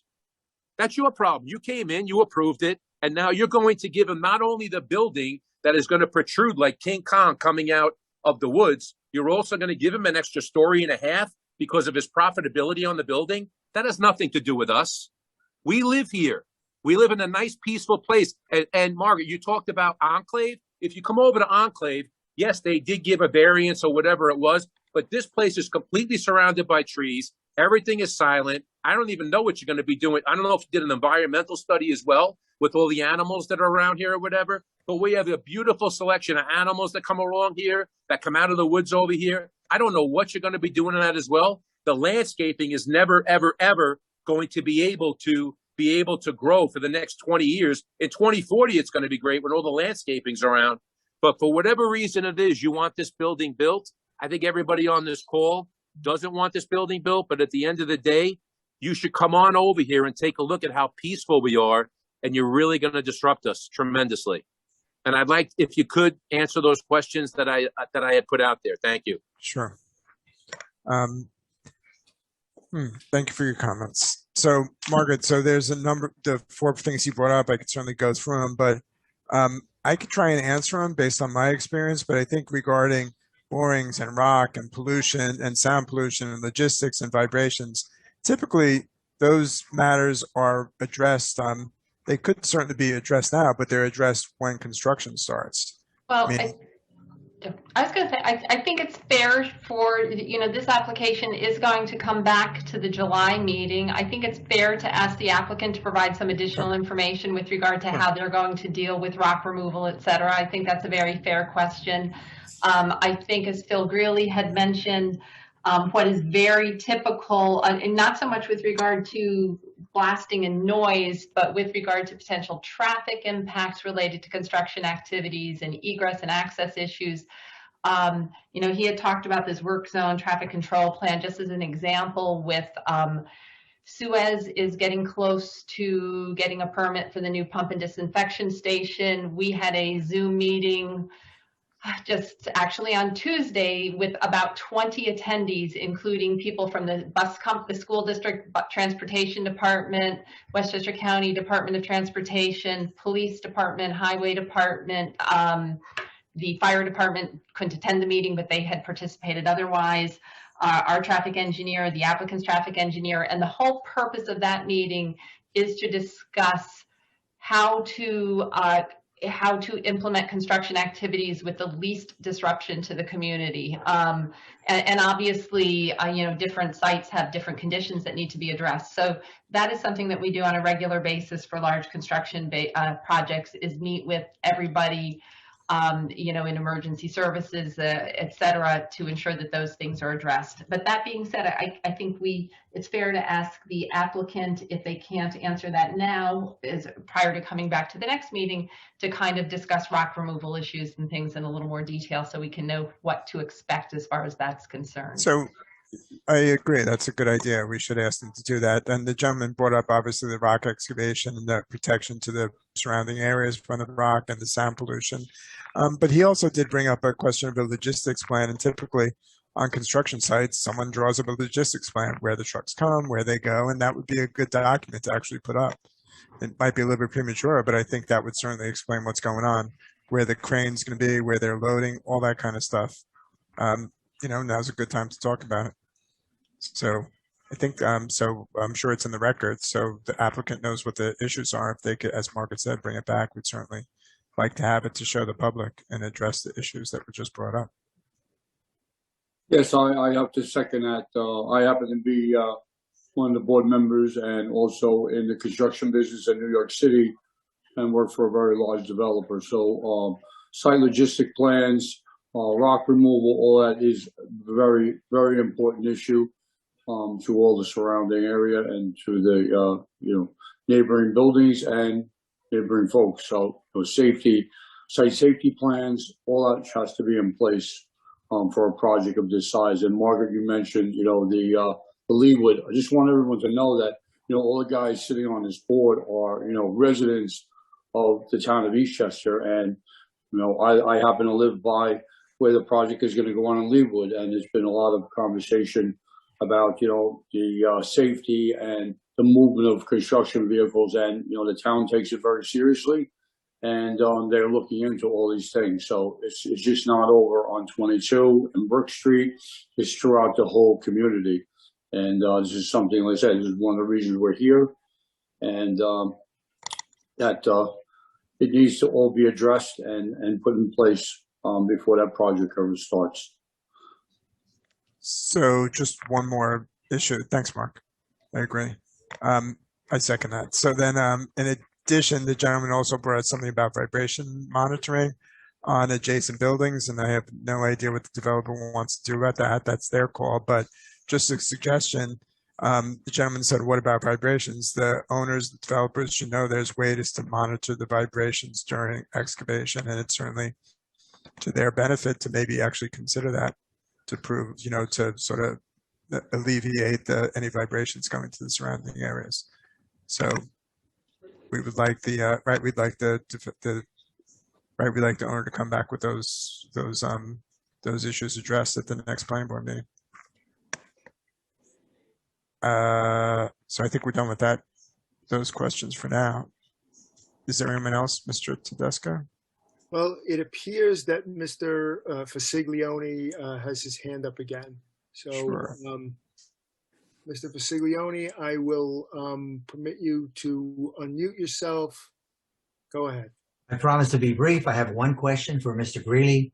Of course. I do recall that there was some discussion with reference to egress at the bottom of Ray Place concerning requesting permission from the town of Eastchester to remove one parking spot from, I believe, the western side, and possibly adding that parking spot to the eastern side in order to open the site area. Excuse me. Has anything moved forward there? Has the town approved that, or have we asked them, or where are we there? Yes, Philip Greeley again. So the applicant had prepared a plan. As you know, exiting out of Ray Place today, when vehicles are parked in that closest space to the west, sight distance is very limited. So that first space is to be removed and replaced on the east side, just to the east of where the CVS loading dock area. There is room there. That was reviewed. I believe the town board weighed in on that. And with the replacement, basically you're replacing in kind that space, and it would help alleviate that existing condition. And I believe that that's been resolved. But Margaret, I don't know if you have any further information on that. The town board weighed in on it in an informal way and indicated that they would approve it. They have not formally approved it at a town board meeting yet, but I was told by the supervisor that they would agree to it. Good. And that would improve the safety of that intersection. And Westchester County, since that's a county road, was also involved. The applicant's engineer had gotten input from Westchester County, DPW, on that modification also. Great, thank you. Thank you. Mr. Tedesco, Um, what do you got? I don't see any addition. What? Now, Mr. Galanek wishes to address the board. Okay. Mr. Were you saying something, Galanek, Margaret? can you identify yourself and offer your comments? This is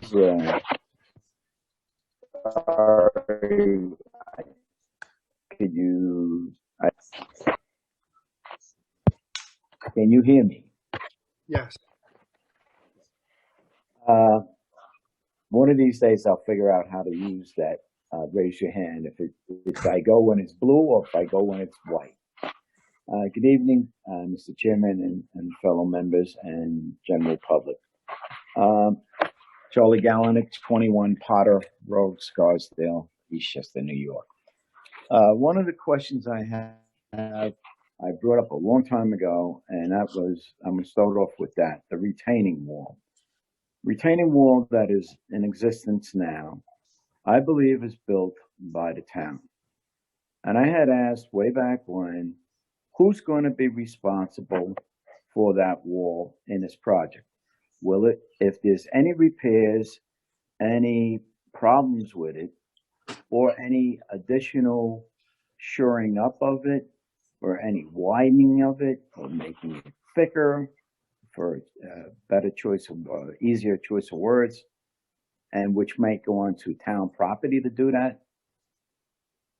I don't think that was ever addressed. I brought it up, but I never heard it. That's number one.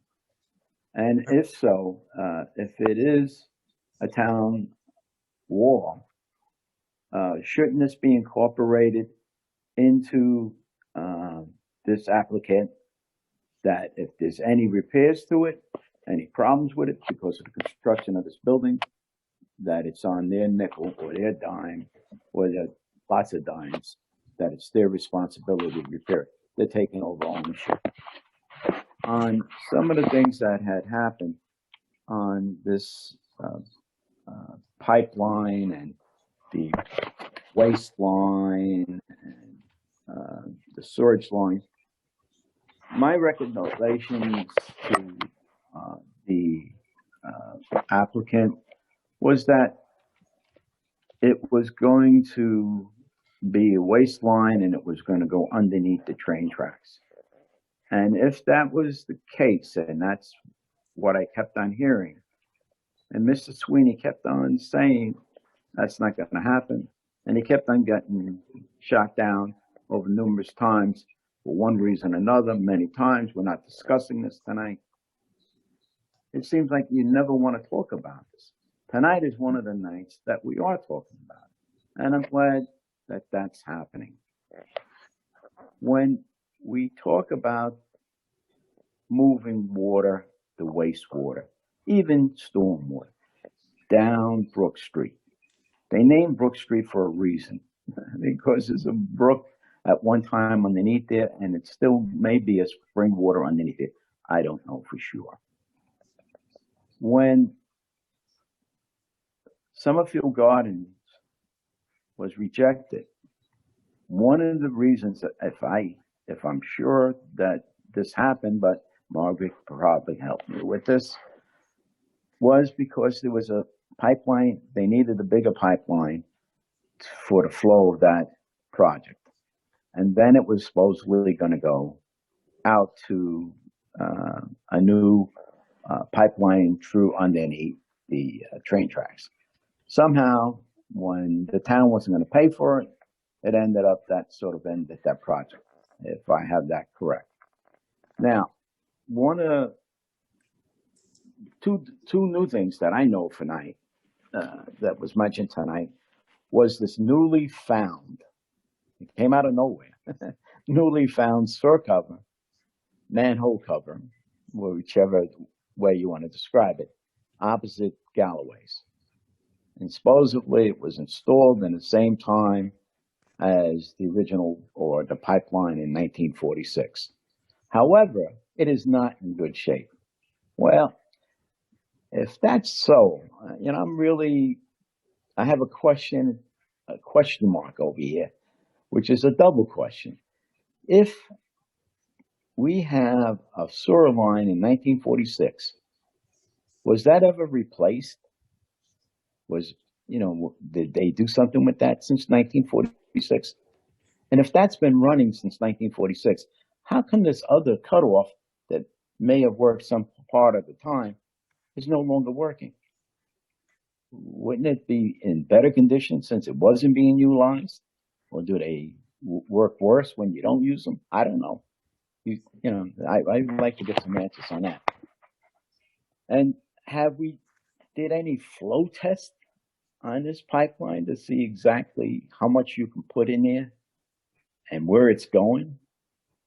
I wonder if that was done. Was it done? I'd like to know that. And with this that was number one, a new discovery. Number two, they're talking about this way of taking pipe busting.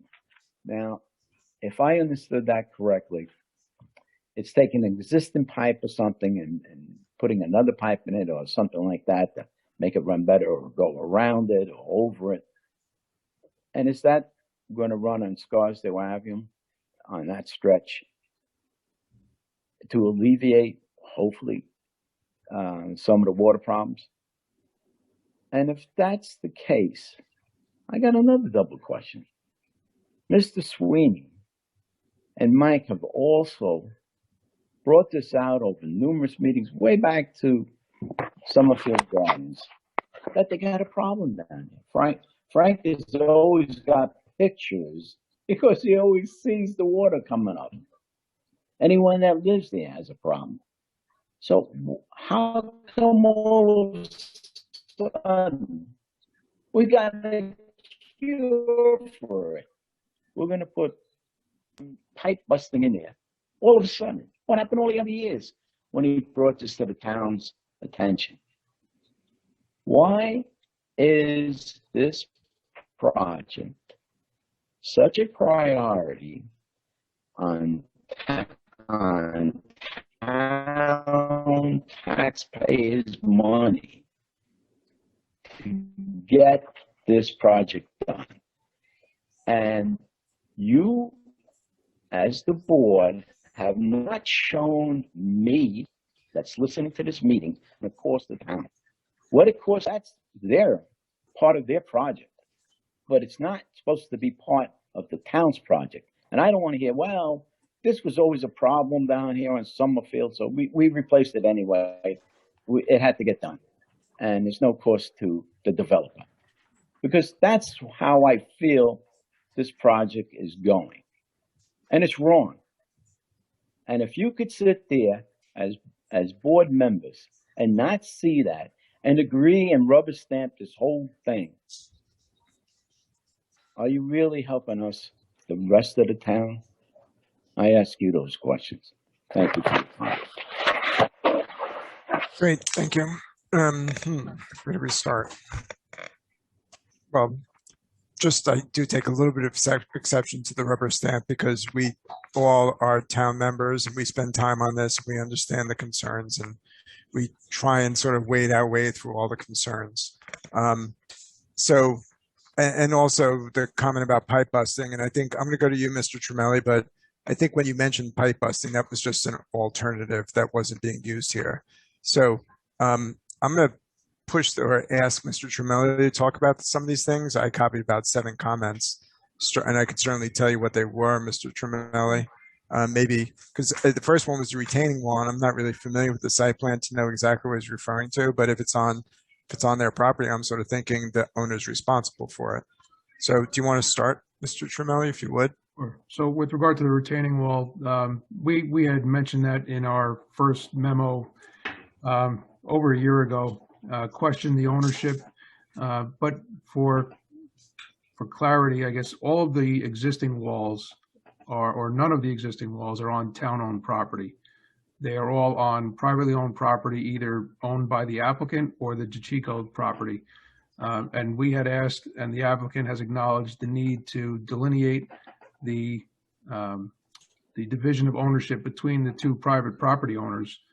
But any proposed walls, again, will be wholly on the applicant's property.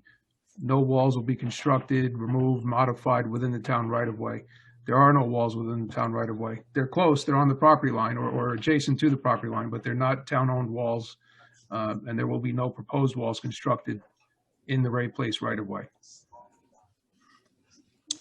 So that covers the retaining walls. So as regards the condition of the retaining walls, is that something that we've asked the applicant to review? I mean, it's their best interest that they do it, but have you made comments about their condition or? We have, and they've come back. Maybe Ed or Anthony, if you may be able to speak better to your plans with the, any improvements or modifications to the existing walls. I know, some will obviously need to be shortened or removed. Newer walls will be added on or extended. There is the centrally located wall between the 2 tiers of properties that becomes part and parcel of the building foundation. But they've accommodated or accounted for those walls, and they'll be made part of the design, the final construction documents. So can we go back to the applicant for retaining walls in a minute? It's because the other comments that were made, and I'm tried to sort my way through them, was about the manhole at Galloway's ever being replaced and flow tests and pipe busting. And there's a long list, and I guess we could go through them one at a time, but. Yeah, I mean, generally, we've been working with the town and with the applicant for more than a year at this point, trying to evaluate various alternatives to mitigate the sewer impacts from this project. And keep in mind, we've said all along that any mitigation efforts by this applicant are not meant to cure the overall or any overall problems for the town. It's simply to offset the potential impacts specific to this project. So that gets back to that targeted 3-to-1 mitigation, right? They have, for simplistic sake, if you have 1,000 gallons of sewage going into the system, we target, or the county recommends you offset up to 3,000 gallons. So by doing so, you're not curing all the problems of the sewer system. You're just offsetting, and in a positive way, more than offsetting the potential impact from a specific project. And we've been working again with the highway department, with the town, with the applicant, investigating options and alternatives. The 2 that we've spoken about were the MTA crossing. More recently, another thought that was contemplated was the pipe bursting, but as we said earlier, they're just cost prohibitive. the MTA has actually come back and said that the installation of the culvert or the sewer line in the culvert, the existing storm culvert, due to changing regulations, is just not permitted any longer. So while that might have been an option when the prior Summerfield project was on the table, it's no longer the case. So and we've only just found that out. Margaret, when was that meeting? That was just this spring with the MTA. Yeah, it was maybe a month or two ago. So that's Maybe new 2 months. information for all of us. And they finally came back. It took some time to get somebody from the MTA to come to the table and tell us that that option is no longer viable.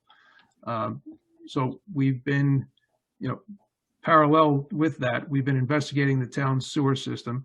And in a positive way, we stumbled upon this failed manhole.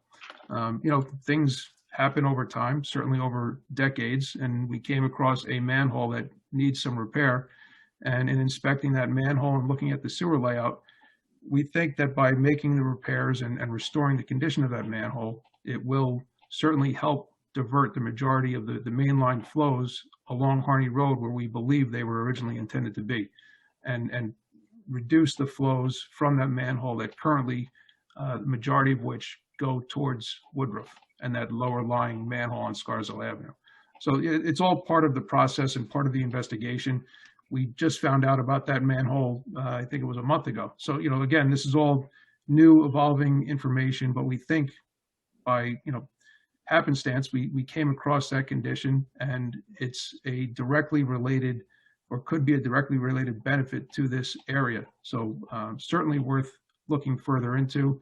The developer is willing to make the repairs, and in conjunction with the other measures we talked about, the access manhole and clean out manhole on Scarsdale Avenue, televising and cleaning the main line on Scarsdale Avenue, I think as a whole will provide a net positive with regard to this project and their impacts. Okay, I think you covered everything. So I guess the only other issue is to just quickly go back to the applicant and ask them about the retaining walls, about the condition, or you know what, it's something, can we just put that on the back burner and the applicant will address it, send something to you, and we'll make sure that it's being addressed. I mean, it's to their benefit, it's their wall, right? I think that's something you can ask them to come back and explain at the next Right. meeting, along with the construction protocols. And Yep, I think so. Just put on the list of things rather than have them up here. If yeah, they have to look into it, tell us what they're doing. Joe has to review it, and we could bring it up at the next meeting. Okay, I'm good.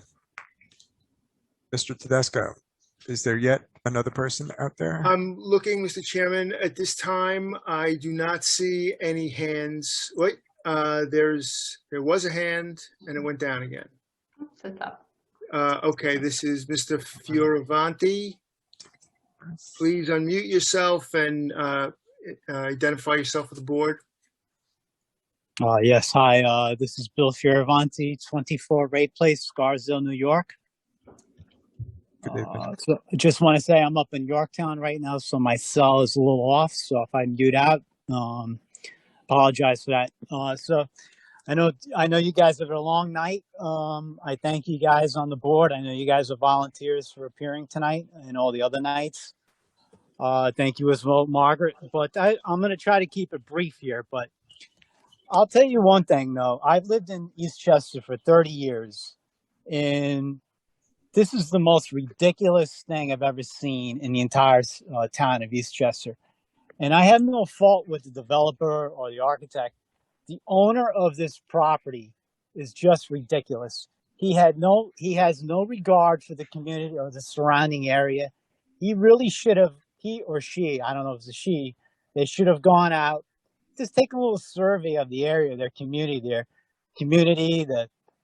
Ray Place, the CVS, just look at the area and see exactly what is going on.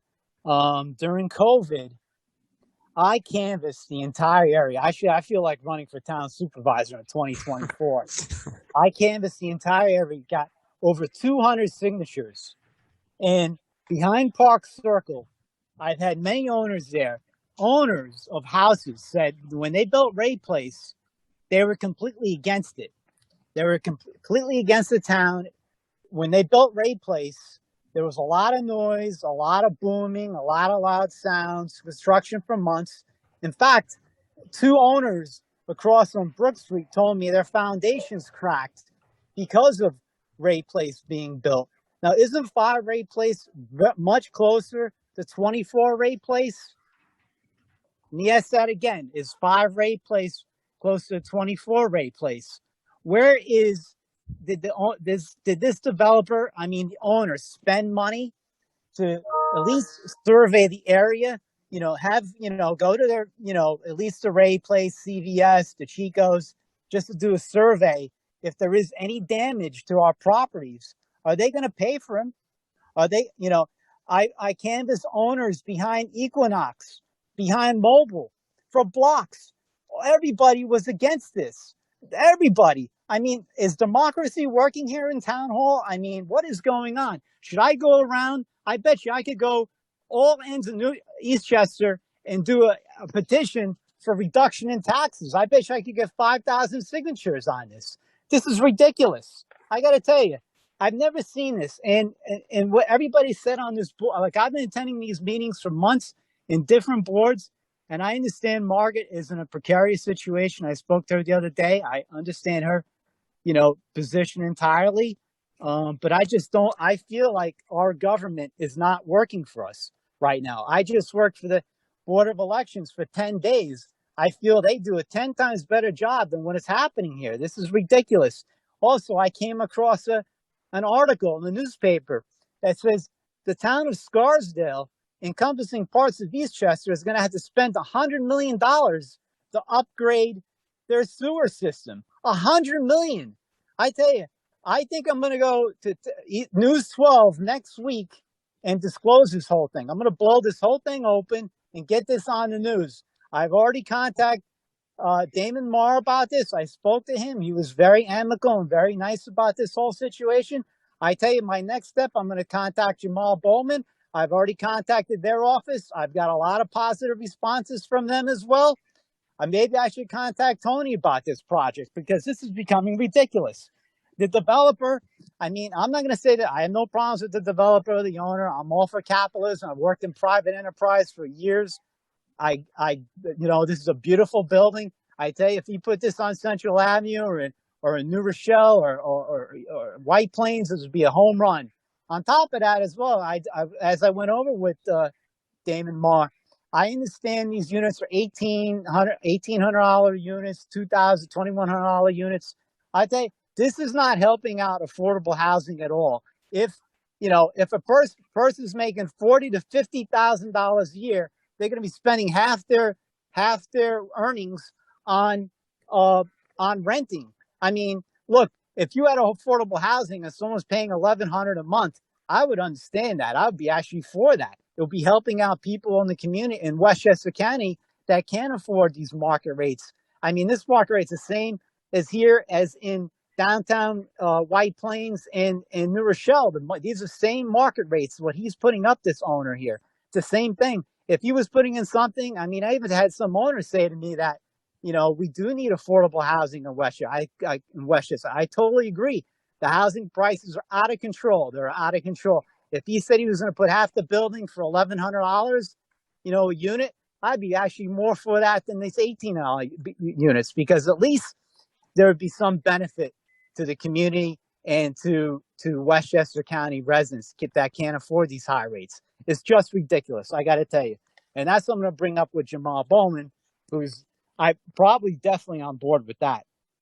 Secondly is, you know, in terms of what Sean said too, I've lived here for years. When it snows, you plow right down into Brook Street. My car was plowed down there 5 times in the past 30 years. I mean, you're going to cause accidents as it is on Ray Place now. There's blind spots when you come out of Ray Place. There's a lot of elderly people in here. They come out of there, cars fly up and down the road. You're going to add another capacity of building here. It's just ridiculous. I got to tell you, it's insane. The last thing I'm going to say here is, you know, everybody, you know, I know you guys know about the tallness of the building. This building is out of character in the area. It looks like a Days Inn plopped down in the middle of nowhere. I mean, the building doesn't even look like anything. I mean, the brick with Ray Place and CVS, you know, they coincide. Every building on Garth Road looks the same. This thing looks like I go to on I-4 in Orlando. It's just ridiculous. I got to tell you. But I know you guys do a great job. I give you guys a lot of credit for coming on there, doing these, these meetings once a month. It's got to be a lot of work. But I thank you for your service. Margaret, I thank you as well. So I wish you guys good luck and good night. But please, please do measure the comments of the community. I know you guys live in Eastchester as well. I bet you if I went to not only just Frank, but I went to the other 11 presidents of the north of their districts, of their civic associations, if they had a project that like this that was going up in the area, I would canvass for them for days for free, going around to protest against a project like this. So I appreciate it, guys. Thank you very much. Have a good evening. Thank you. Mr. Tedesco. At this time, Mr. Chairman, I do not see any additional hands. Oh, there's another hand coming up. Okay. Mr. Connolly, please fully identify yourself to the board and unmute yourself and offer your comments. Okay, Mike Connolly, 47 Webster Road. So I'm just echoing everyone else who just spoke, where I'm just against this project. Just the mass just doesn't fit in with our community. I'm not looking forward for looking out my back window and looking at a hotel on top of Right Place. Just to go by my, I mean, I've lived in this community. I remember when those stores of food didn't even exist. So, and it was just all woods. And my mother actually lived on top of that hill when the family came from Italy. So I'm just entirely against this project. So hopefully you vote it down. That's all. Thank you, Mr. Conley.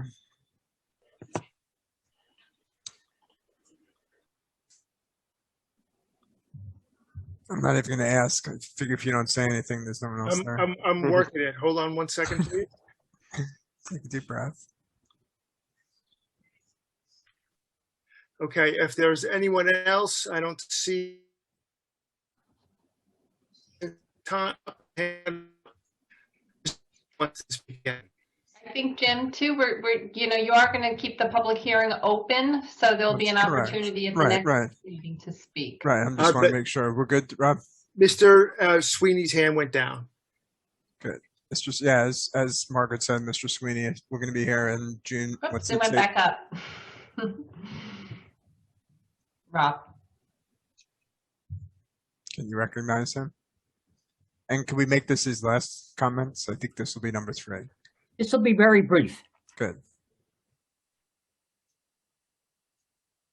We lost you again. That was brief. Mr. Sweeney, are you out there?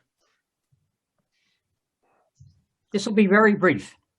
I just wanted the public to really understand my comments as it relates to the overall design of the project. It looks very nice. It's pretty handsome in terms of the capability. But the item that I really wanted to clarify is that JMC, oddly enough, was involved with Summerfield and is involved now with 5 Right Place. All the items that we spoke about tonight, I&I, migration, MTA, the number of variances is nothing new. Nothing. Zero. So I'm going to leave it at that. I'm asking the board tonight is to defer the decision and take a better look at what we have on the table right now. That's my only comment. I'm going to close at that. Great, thank you. So I'm not going to give you a chance to respond, Ron. Move on. Okay, Mr. Sweeney's hand went back up. So really, does he really have another comment? Oh, Mr. Sweeney, did you have another comment? Good. Let's cut him off until the next meeting. Yeah, we can move forward. So Margaret, so I think there are a number of things that came up that we said we're going to ask the applicant to address. I'm not going to go over them, but it was more about the very first comments about the construction and sequences, and then a few comments about the retaining walls and anything else that might be open items that we'd said we'd ask them to follow up at the next meeting. Yeah, so do you want me to go over those, or you just said you weren't going to bring, you want me to just coordinate with the applicant after the meeting? Thank you for offering Okay, that. yes, I'd I like have to notes, so somehow, I'll coordinate with like to, Anthony and Ed tomorrow morning. like to go to sleep before midnight. Okay. So let's keep going. So, but right, I do have notes, and I have an actual video recording of this. Oh yeah, so you could do it'll that. be thorough. Of course. Yes. Okay, thanks. We know you'll take care of it, Margaret. Mhm. Good. So, as you said, the next public hearing where they'll be back, just for everyone who just spoke, if you'd like to come back, is on the 20th at 7 p.m. in Town Hall, and we'll all be there face to face. Yeah, So- and I know you just said this, but for the record, because this is not one of our regularly scheduled meetings, it is a special meeting on July 20th at 7 o'clock in the courtroom in Town Hall. And I know you just said that, but I'm just reiterating. But you always say things so much better than No, I I do, just- Margaret. Yeah. That's why you sort of follow up. Yes, and for those who were complaining that we're not handling face-to-face discussion, we will. We'll see you that on day. July 20th. Yeah. Live and in person. Yeah. Okay, so let's keep moving. The next one is going to be a piece of cake compared to this. So the applicant is 21-22 750 White Plains Road. Okay, so I'm going to start promoting those people as the other applicants. Try to get the right people this time.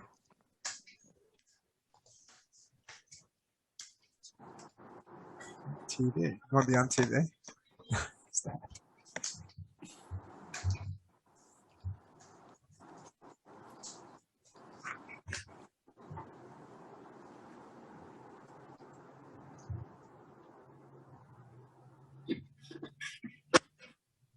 Do I have everyone, Diego? Hopefully. I I believe is John Oh, there? it's John. I Sorry, don't see John. John. Yep. Yep, there he is. He's coming. Great.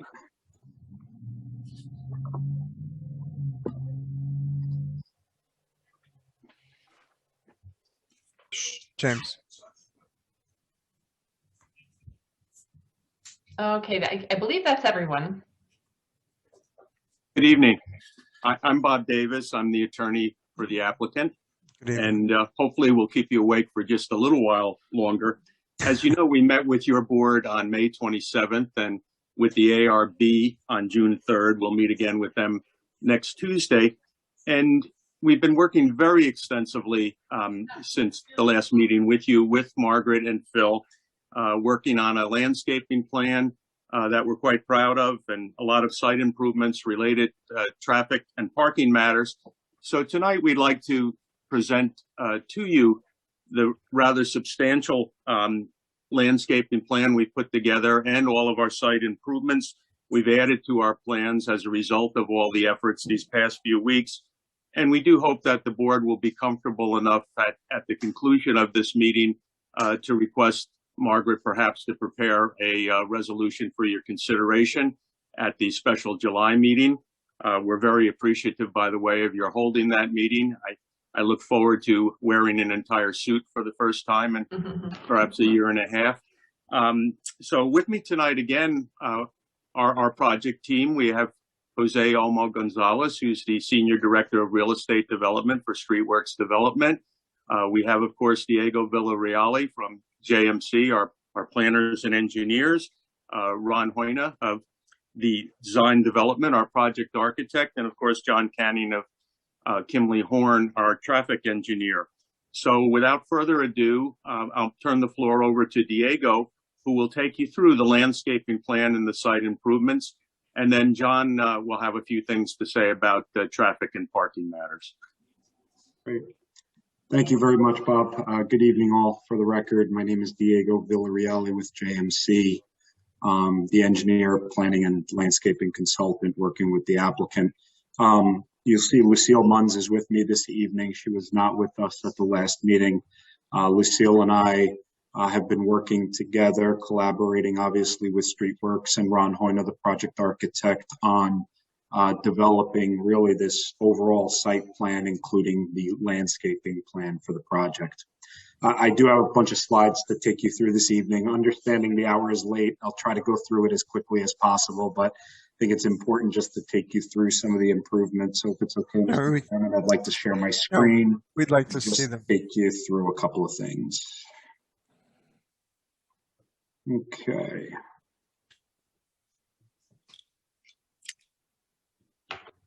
Just want to make sure everybody sees my screen. Yes, I do. Okay. Just jumping right in, jump to the next slide. This is a copy of the overall site layout and landscaping plan that we prepared. We will formally submit this. I understand the board really has not seen this yet at this point. We really just wrapped it up over the last couple of days. Had an opportunity to preview it with Margaret to take her through a number of the improvements that are now being proposed to the center.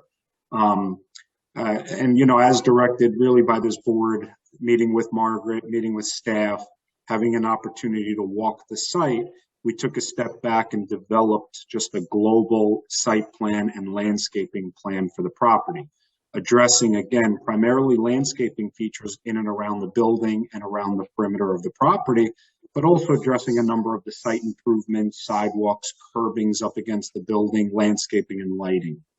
So this is the culmination of all that work that has gone into it. It really summarizes the improvements that are being done. We also had an opportunity, again, working with Mr. Canning and then working with Mr. Greeley on addressing a number of the comments and concerns that were raised by him as it relates to traffic and circulation. I'm going to take you through some of those items that we, again, have addressed. We also, as Bob had indicated before, John will take you through a couple of those things a little later on as well. But we're going to formally respond to all the comments that were received with one comprehensive package that's going to include this plan, as well as a narrative responding to each of those individual comments. So with the site plan, just take you through it pretty quickly here, starting in the southwest corner of the property, really, again, where the main entrance to the office component is. And please, if anybody wants me to step back, I'm going to defer and not recap on some of the things we discussed at the last meeting. I'm really just going to focus on the site improvements, but if anybody wants me to recap, please let me know. Again, this portion of the parking lot is really going to serve as the main entrance to the proposed office use. You can see the main entrance is highlighted here. We've looked at the striping and the circulation in this area and have a circulation and striping plan that reflects that. There was a comment that was made by Mr. Greeley regarding the access. We made some modifications to the driveway and the circulation in this area here. Originally, you were able to come into the shopping center and then make a quick left-hand turn, or you were able to come out of this drive aisle and make a quick right-hand turn, really limited the amount of stacking in this area that was available. By creating this canoe and reworking the drive aisle just a little bit, it provides a more channelized entrance and exit out onto White Plains Road. Again, the landscaping, which Lucille is going to get into, there's a number of slides that addresses that, was really looked at along the entire frontage of the property, including all of the landscaped areas up against the building and along the entire roadway itself. The landscaping around the main entrance has been redone, as well as on the south side of the property as well. As we go around in a clockwise fashion around the perimeter of the property, you can see all the landscaping improvements that were done here. Similar to the White Plains Road entrance, we have a number of striping and curbing improvements that's being done to the new Wilmont Road entrance. Similar fashion, we created this canoed island right in this area here, if you can see that, which really channelizes everybody as they approach this intersection out onto New Wilmont Road and reduces some of the conflict points that exist out there today. One of the big changes you'll see as well along the site plan, and it's really on the eastern side of the property in this area here, is the introduction of all these landscaped islands at the end of the parking bays. Each of the parking bays, we've incorporated a landscaped island. And what that did was allow us to reduce the drive aisle back there. If you recall, there's really an oversized drive aisle. It's very wide. It's easy to get confused with where you should be driving. And this really channelizes that drive aisle along the back portion of the property. And I know this is one of Mr. Greeley's comments as well, was to help better define the drive aisle along the back portion of the project. There is some striping that we need to add. We're going to add a center line along this back drive aisle, which is something that's not shown on the plan right now, but we will add that to this drive aisle as well. So it helps with the traffic and the circulation aspect of it, but it also gives us an opportunity to incorporate a significant amount of landscaping along that back drive aisle with each of these landscaped islands. You'll see some of them have trees within it, some of them do not. Islands without the trees in it have existing light fixtures. We didn't want to block it or go against it with the trees that are being proposed. So we really tried to limit that to the islands that don't have the existing lighting feature in there. And you'll see attention was also paid to the neighboring properties to the east. During the last meeting, we heard from Mrs. Castaldi regarding some of the concerns that she had with view sheds from the proposed building modifications and the windows that were being installed on this facade of the building. So a couple of things just to point out, the windows and the office use is really being limited to this portion of the building here, in this area here. And you could see where the residential properties are located. It's quite a good distance away. And the way the line of sight is, it's really shielded by a bunch of the existing landscaped areas along the back portion of the property. Regardless, we really tried to look at the existing vegetation along that area there. Supplemental screening was installed. We're going to remove some of the dead vegetation that's directly behind Mrs. Stalby's property and replace it with some new evergreen plantings. And then, again, one of the suggestions that was made with these landscape islands, we incorporated a number of trees in here, which will also help create a little bit of screening between the residential properties and this property as well.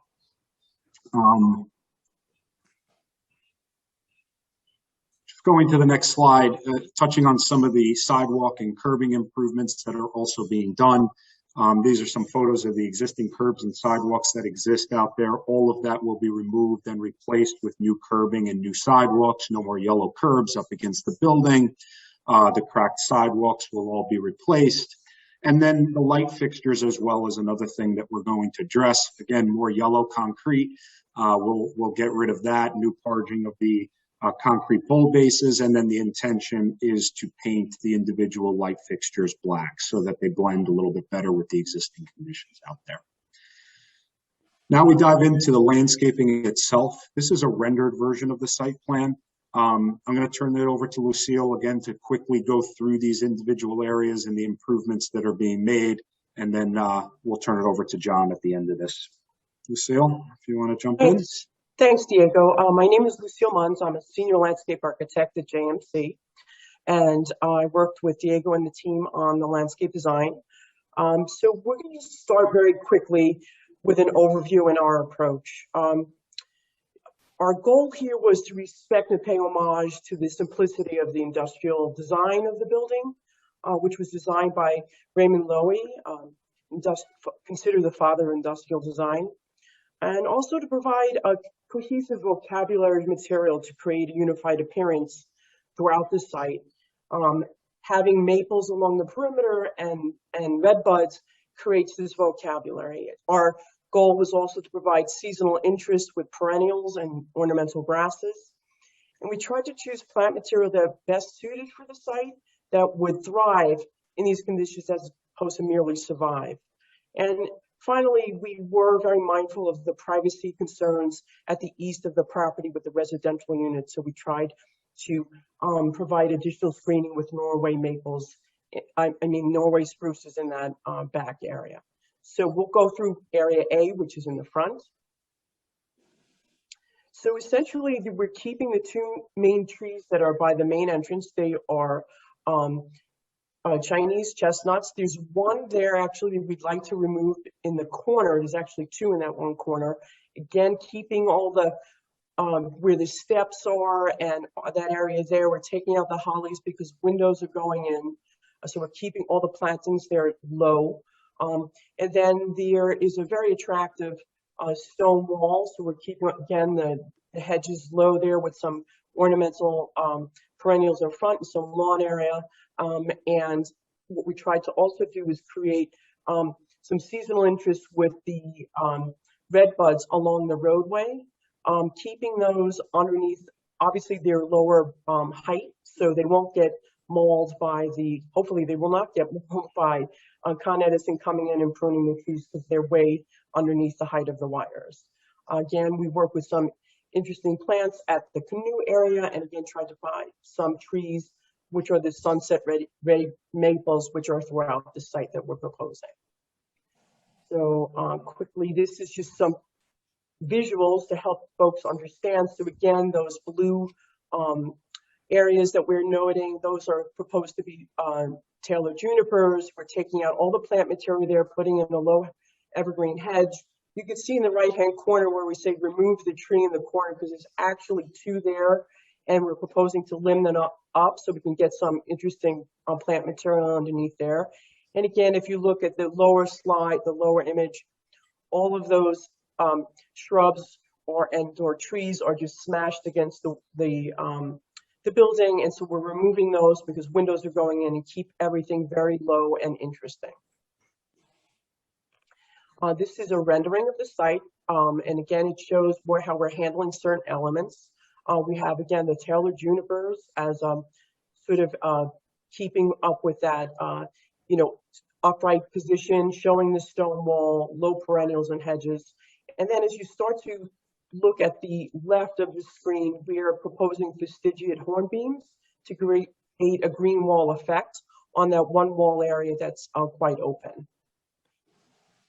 Again, this is just the front of the building. Again, you can see here there's windows going in and keeping that plantings there very low. There's not a lot of real estate, if you will, for the actual plantings, so we are trying to work with what we have.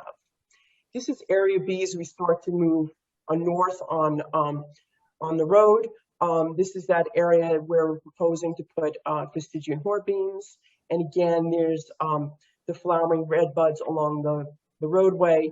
And again, some interesting shrubs and perennials as we move along. Next slide, Diego. And again, this is the proposed rendering is above, some existing below. And that's what the fastigiate hornbeam hedge would look like in that area.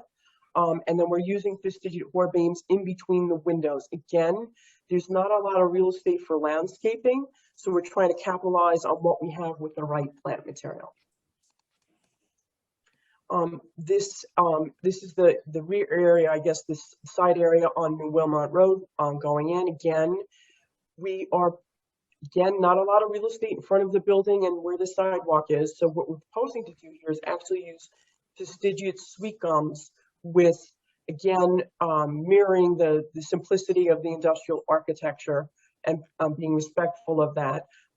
So we have a row of fastigiate sweet gums on both sides proposed with coral bark, Japanese maples at the corner, and some evergreens in the planters. This is the view of the entrance as you go into the site from the Wilmot Road. And what we're proposing here is actually removing some of the hedges on both sides of the driveway because it is a bit of a site distance issue. So by removing those hedges on either side in those blue circle areas, we will be putting low perennials and grasses with some red buds on either side. Again, trying to keep that same vocabulary at each of the entrances and make it interesting when you go into the facility.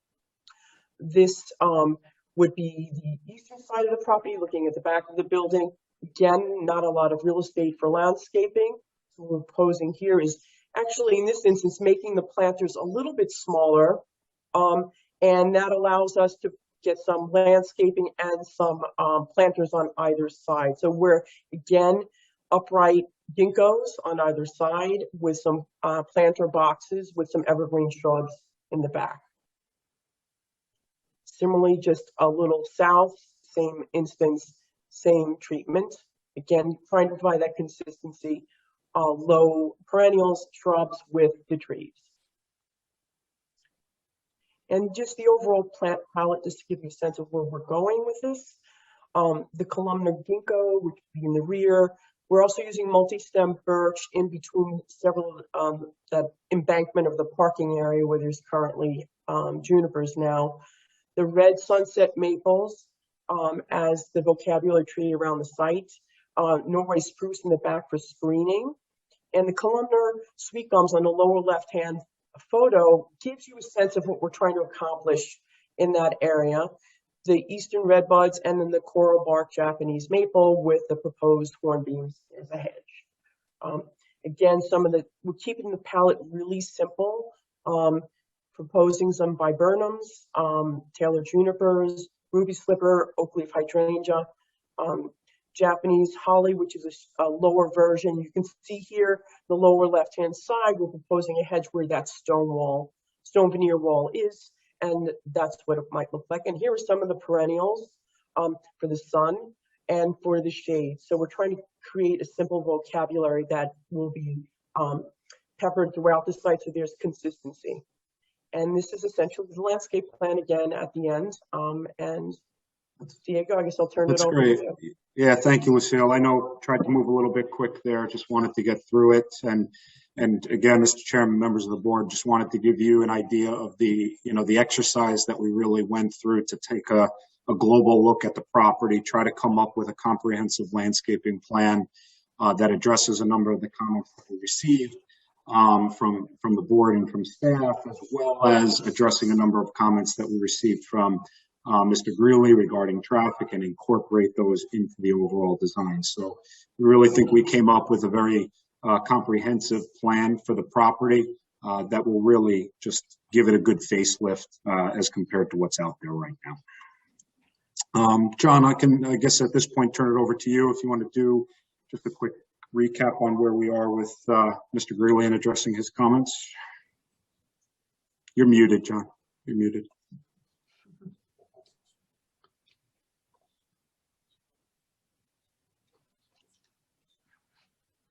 My apologies. Thank you. I'm trying not to make noise here. Good evening, Mr. Chairman, members of the board. For the record, my name is John Canning. I work for Kimley Horn, and we prepared the traffic impact study for the reoccupancy of this building.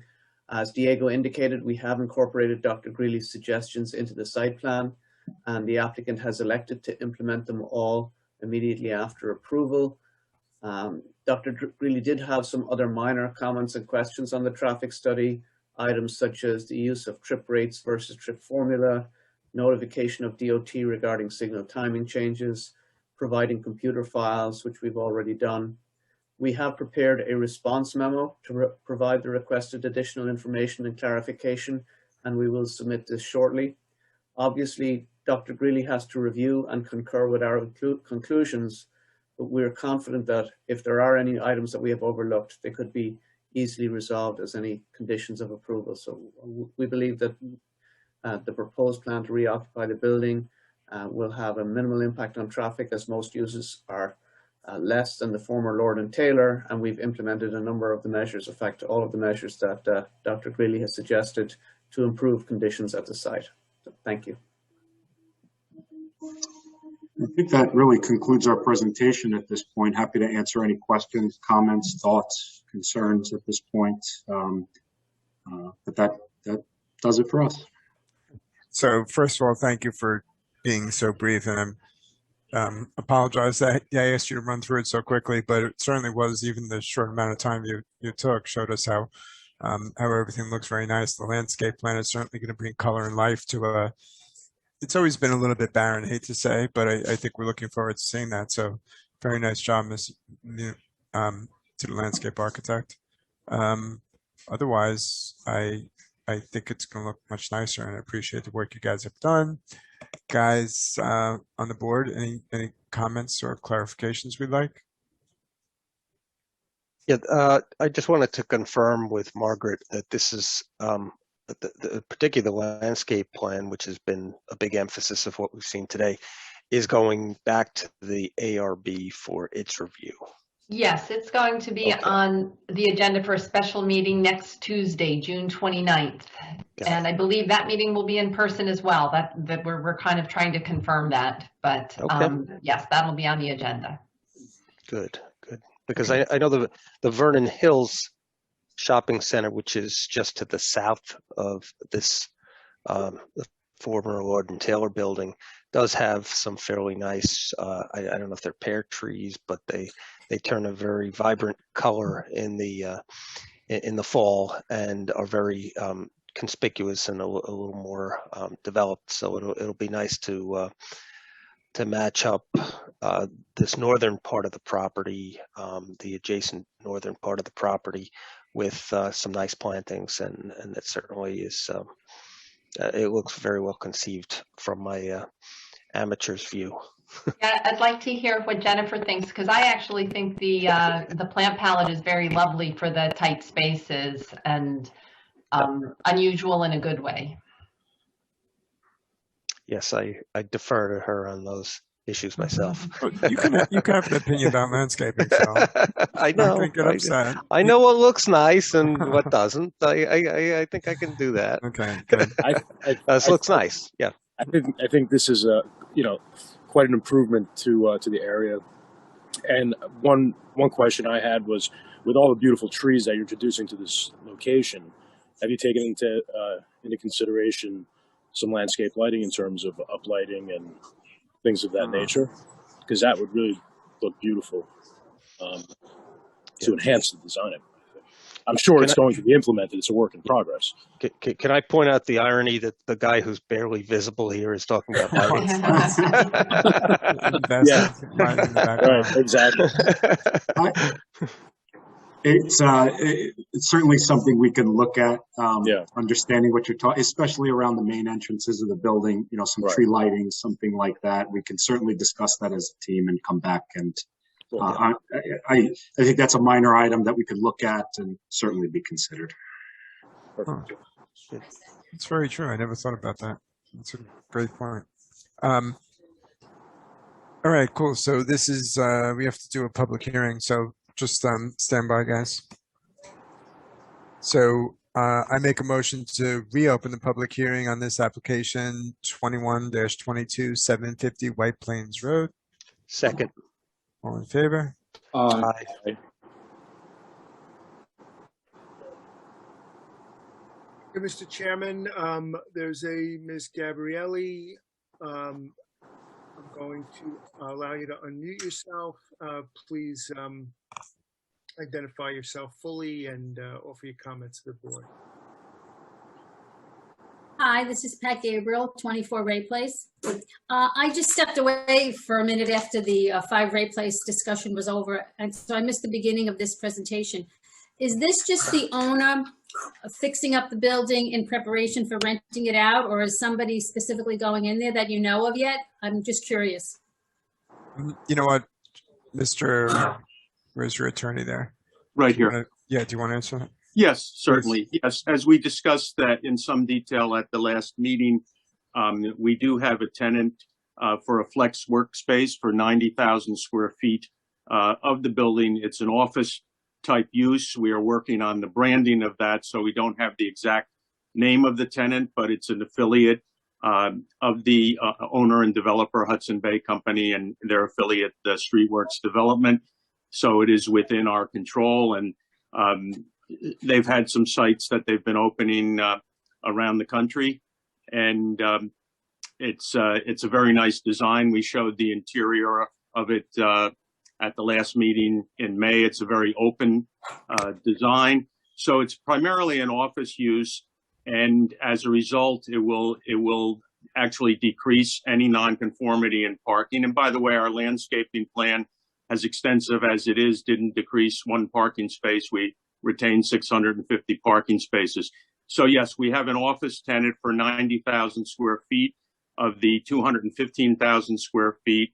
And we've indicated that the approval which we're seeking will encompass any use in the office, retail, or medical office variety, which will not increase the parking to the site. Okay. Thank you. Just curious. Thank you for your comments. Mr. Tedesco? Yes, there is, the hand is up from Mr. Connolly. Sure. Please unmute yourself and address the board. Hi, Mike Connolly, 47 Webster Road. So I attended the Architectural Review Board and asked some questions about traffic, so they told me to come here. So my first question, and I went to the town website to see if I could find the traffic study, and all I could find was the firm that the town hired to review the traffic study. So I wasn't able to find out what was done. So my first question regards if the study considered relocating the Post Road entrance to Swift Place, opposite Swift Place, and where the traffic light is. I'll let Mr. Canning answer that. That was a comment that was raised for us to consider by Dr. Greeley, and we've addressed that at some length in our prospective submission to his comments, and perhaps John can address that a little further. Sure, thank you, Bob. So the analysis indicates that the existing driveway, which is a right turn in, right out driveway on White Plains Road, functions acceptably at level of service B or level of service C conditions, which is quite good. And if we relocate the driveway opposite Swift Avenue, we would be increasing the number of movements in and out. We'd be adding left turns and in and left turns out. And it's likely to take what issues are going on down at Farella Way and create the same sort of issues further up at the subject property. It also has some other issues associated with it. Instead of allowing vehicles to enter the driveway from either side, because right now there's parking on either side, the vehicles would only be able to enter the parking from one side of the driveway, the south side of the driveway. So that would increase traffic across the parking area in front of the building. It would also increase traffic and have circulation issues in front of the doorways. So on the face of it, we view this as not a benefit to the site. In fact, it could be very detrimental to the site. And we do know that the proposed uses are all reducing traffic as compared to the previous department store use. And so we believe that they're not needed. But we will be participating in a post-occupancy study, which Dr. Greeley has requested, and we can certainly revisit the matter at that time. What about putting a light in where at the existing entrance and exit, so opposite Fresh Market? Sure. So to install a traffic light requires the satisfaction of a number of warrants, or at least one of a number of warrants, which measures a number of issues such as the volume of traffic over 8 hours entering and passing, the number of pedestrians, the number of school children, and then a few crazy ones like trains that don't apply. Based on a review of the traffic volumes and the fact that Swift Avenue is quite close to the signal, we don't believe that the signal would be warranted at that location. But again, that is something that we could look at as part of the post-occupancy study. Okay, so then you can talk to Police Chief Bonsi and tell him he no longer needs to essentially permanently place a police car at that entrance to give people tickets when they make left-hand turns from Post Road into the Lord and Taylor lot, because it's done constantly. Now maybe there'll be less with this new use, but invariably on Fridays and weekends and so forth, there's always a police officer stationed there to give tickets. Did this traffic survey? So I live on Webster Road, which is directly opposite the Wilmot Road exit. So I remember years ago when the town deliberately changed the traffic pattern to funnel traffic onto Webster to take it off of White Plains Road at 22.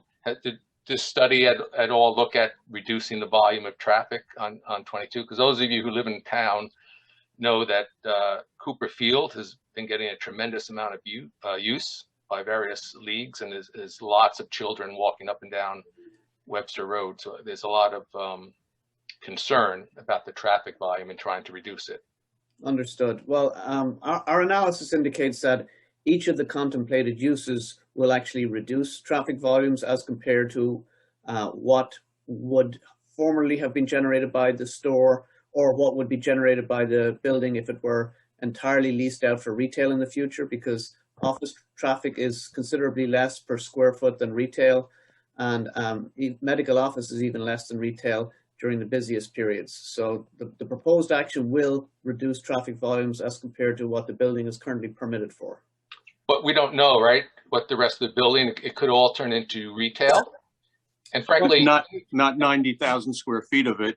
And well, right, which I'm saying the remainder of the building, right? So 90,000, and frankly, that can easily be converted to retail, right? It's just some office gets, but if the remainder of that, and any retail, frankly, is not going to be something like Lord and Taylor's or Neiman Marcus. It's going to be multiple occupancy stores, probably something along the lines of TJ Maxx, and those would develop a lot of traffic. It'll become like Central Avenue. Well, we certainly looked at it, and we've looked at having 90,000 square foot of the store, which is over a third, I believe, be office, which is a much lower generator, and any change of that would require, I guess, further study. So at this point in time, the contemplated development of the property will generate less traffic than previously. Okay. Thank you for, is it possible? John, can I ask you a question? And I think Mr. Connolly, maybe this was what he was going to ask. And I don't know whether this was my oversight.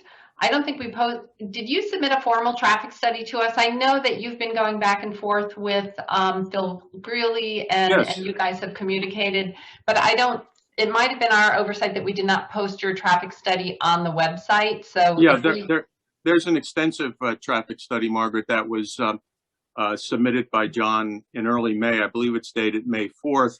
And that's what Mr. Greeley commented on.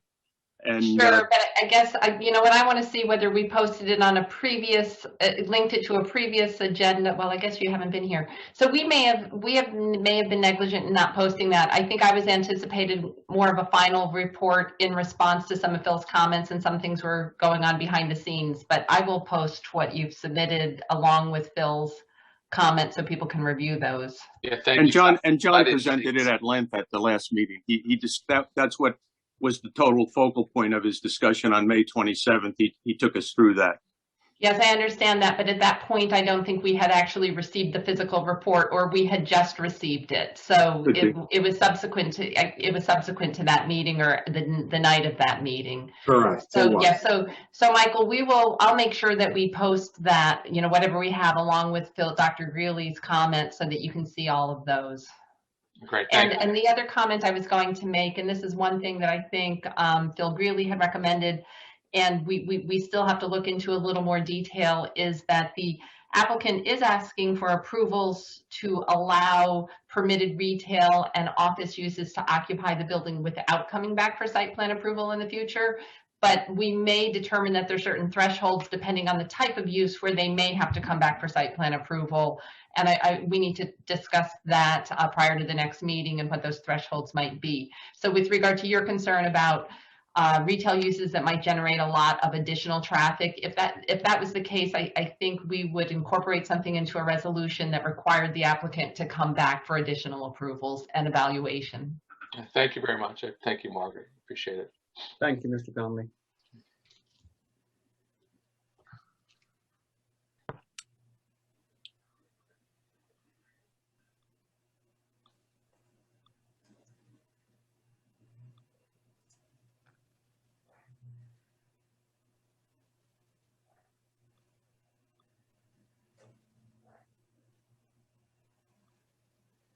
Okay. Sorry, I was muted. Sorry about that. I don't see any additional hands raised, which would indicate that there are no members of the public that wish to address the board at this application tonight.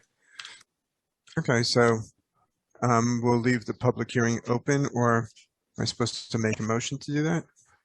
I guess I could. No, you can just keep the public hearing and adjourn to the special July meeting. Okay, so right, the public hearing is going to be, as Margaret said, on July 20th. Oh, hold it. Do we have any more comments from the board? No comments. Okay. And then, as we said, the final traffic study will be done before that, and Mr. Greeley will review it. And then, as we just found, the landscaping plan is going to go in front of the ARB, and that'll be commented on before the next meeting. And then, as you noted, Margaret, right, as far as the SECRA, before the end of the meeting, we will get to the point of adopting a negative deck. Okay. Might we also ask, Mr. Chairman, if you're going to get to that point of considering the neg deck, might we also, as we've been anticipating, perhaps consider a resolution at that time. I think we've covered, I think anything that is left open at this point would either be completed by that meeting, which we'll discuss with you, or could be a condition of approval, as Margaret alluded to. Yep. I think a resolution will be drafted. Margaret, will it be in for the meeting? Well, Or do we need one? I think you'll be in a position to adopt a secret determination and vote on a resolution at the next meeting if you feel you're ready for that position. Yes.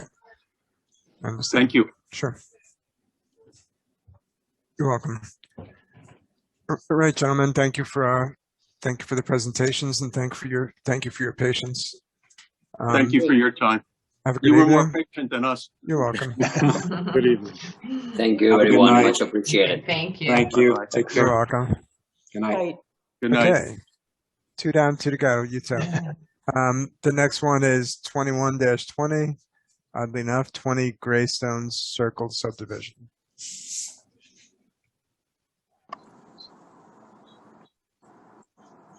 Okay. Can you hear me? Yes, we can. Alrighty. Good evening, board members. Adamo Minorano from Community Designs and Engineering. On behalf of the applicant, Steve Piacquadio, we are proposing a 2-lot subdivision at 20 Greystone Circle. Going to share my screen. Okay. Can you see that? Yes. Okay, so just to recap very quickly in regards to our last month's meeting, again, this is a 2-lot subdivision. The existing residence is proposed to remain.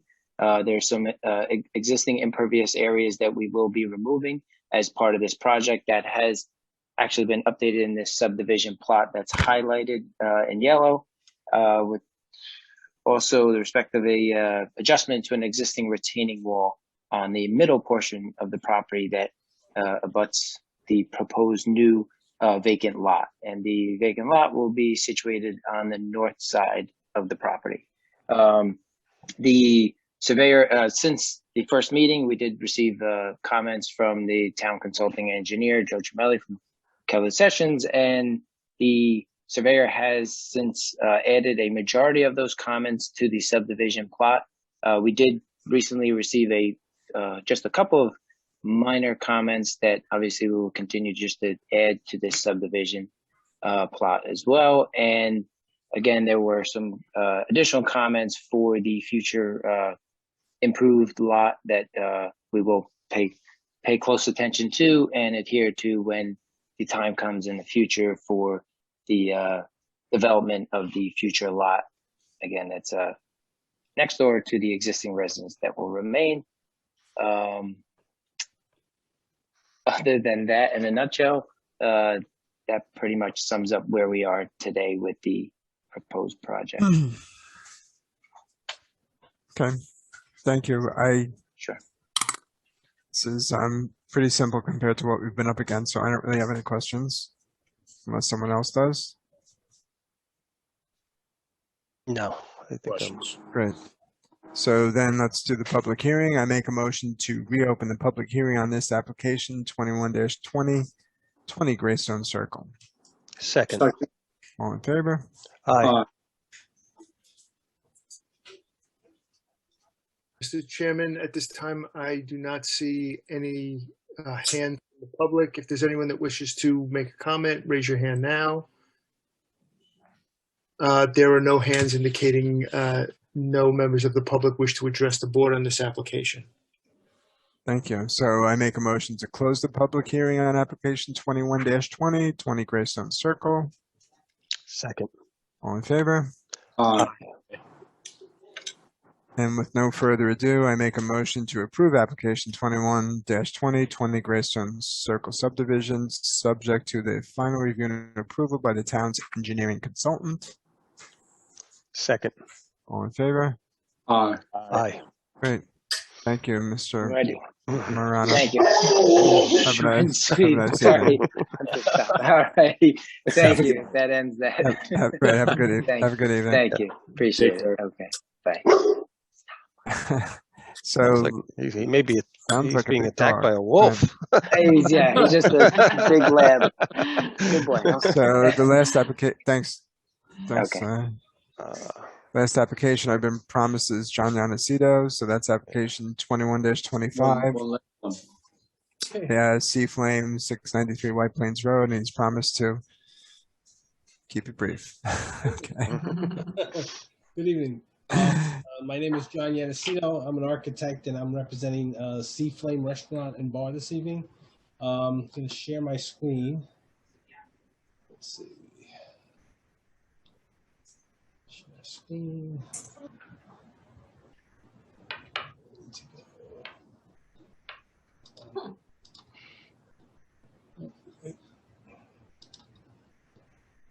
Share screen. Can everyone see that? Yes. Yeah. Yes. Okay. So here we have what's going on here. Let me just do this really quick. Hey, could you put your credit card number up there too, John? All right, no problem.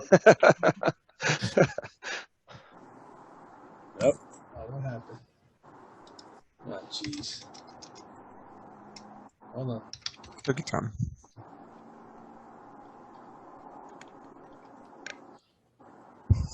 You got the dot.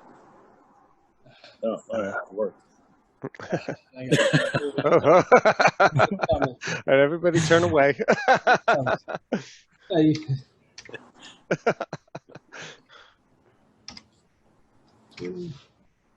right, and one more.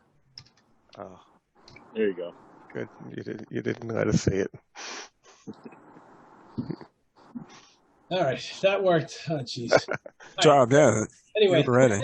here is the site plan, and we are requesting a special use permit tonight for outdoor dining at the existing residence. So this is the site plan, and this is the location of the outdoor dining in front of the existing restaurant. So we're going to zoom into this area here. The existing condition did have a planter there at one time. Not quite sure when that was removed. It might have been removed by this existing tenant. But when we look back at the photo of when the restaurant, when the space was Bagel Cafe, here is what the planter looked like. And then today, back to this.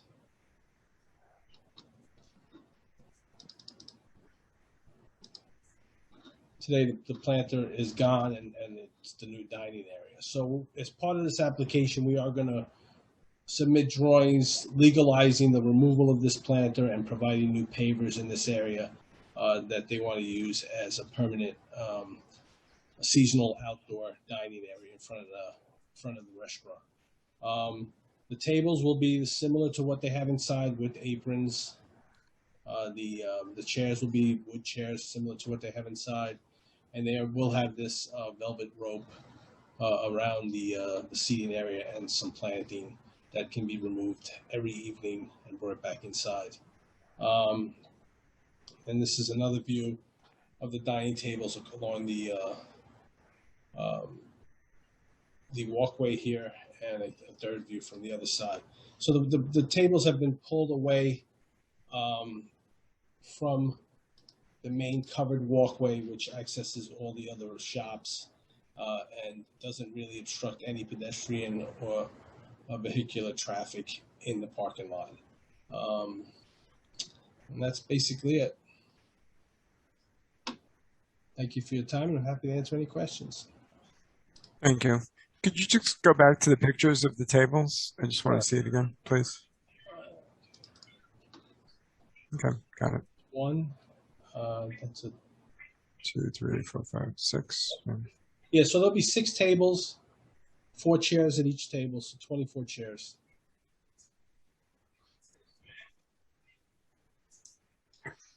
And this furniture would be the furniture would be taken in every day, or every evening it goes in, yes. Yep. So they'll probably pull it out for lunchtime, and then it'll be out for the day, unless it's raining, because it's not covered where the tables would be. So if it rains, they wouldn't have outdoor dining that night or that day. Sure. Okay. looks good to me. I looked And at their yeah, menu. no warnings or Well, everything umbrellas or is, anything all are the awnings stay contemplated. Yeah. existing, the Yes. outdoor Mhm. lighting stays the same. Yep. The bricks, everything stays the same on the outside. There's just one entrance into the stakeout, into the restaurant. Yeah, so the entrance is right, It's right there. right behind this column here. This glass here is actually part of Chico's. Mm-hmm. Because if you look at the Oh, I see. and there's a yeah, the Chico's is right here. The door. So the restaurant only has this one door right here. Right, I see. And the seating actually overlaps with Chico's window. A little bit here, yeah, up to this column. I mean, there isn't anything about who owns the sidewalk, I guess, in their lease. And if there was, they'd know, right? Yeah, No one I'm owns sure I'm sure that if they have a problem with it, they probably would have to reduce it by a couple of tables. But Yeah, we're not they've going to been get using involved in this as a that. Yeah. temporary dining area for Yep. a little bit here, and no one's had any issues with it. Sure, if they give them some food, they'll be fine. Right. Couple of steaks. All right, I'll stop fooling around. So I make a motion to open the public hearing on application, what is this, 21-25 C Flame, 693 White Plains Road. Second. All in favor? Aye. So if we, yeah, go ahead. Mr. Board, Mr. Connolly, I'm going to invite you to unmute yourself. Please identify yourself fully and offer your comments to the board. Okay, thank you. I'm just curious. So Michael Connolly, 47 Webster Road. They've already removed the planters and put these tables in, and now they're coming. So they've already done this. Isn't this currently illegal? Do they have to pay a fine to the town, or has the town fined them? Well, I can answer that question, Mr. Chairman, if you like. Yeah, please do. Yeah. There are a number of violations against this business with respect to permits, et cetera. We've been working in court. I'm the person who prosecutes these.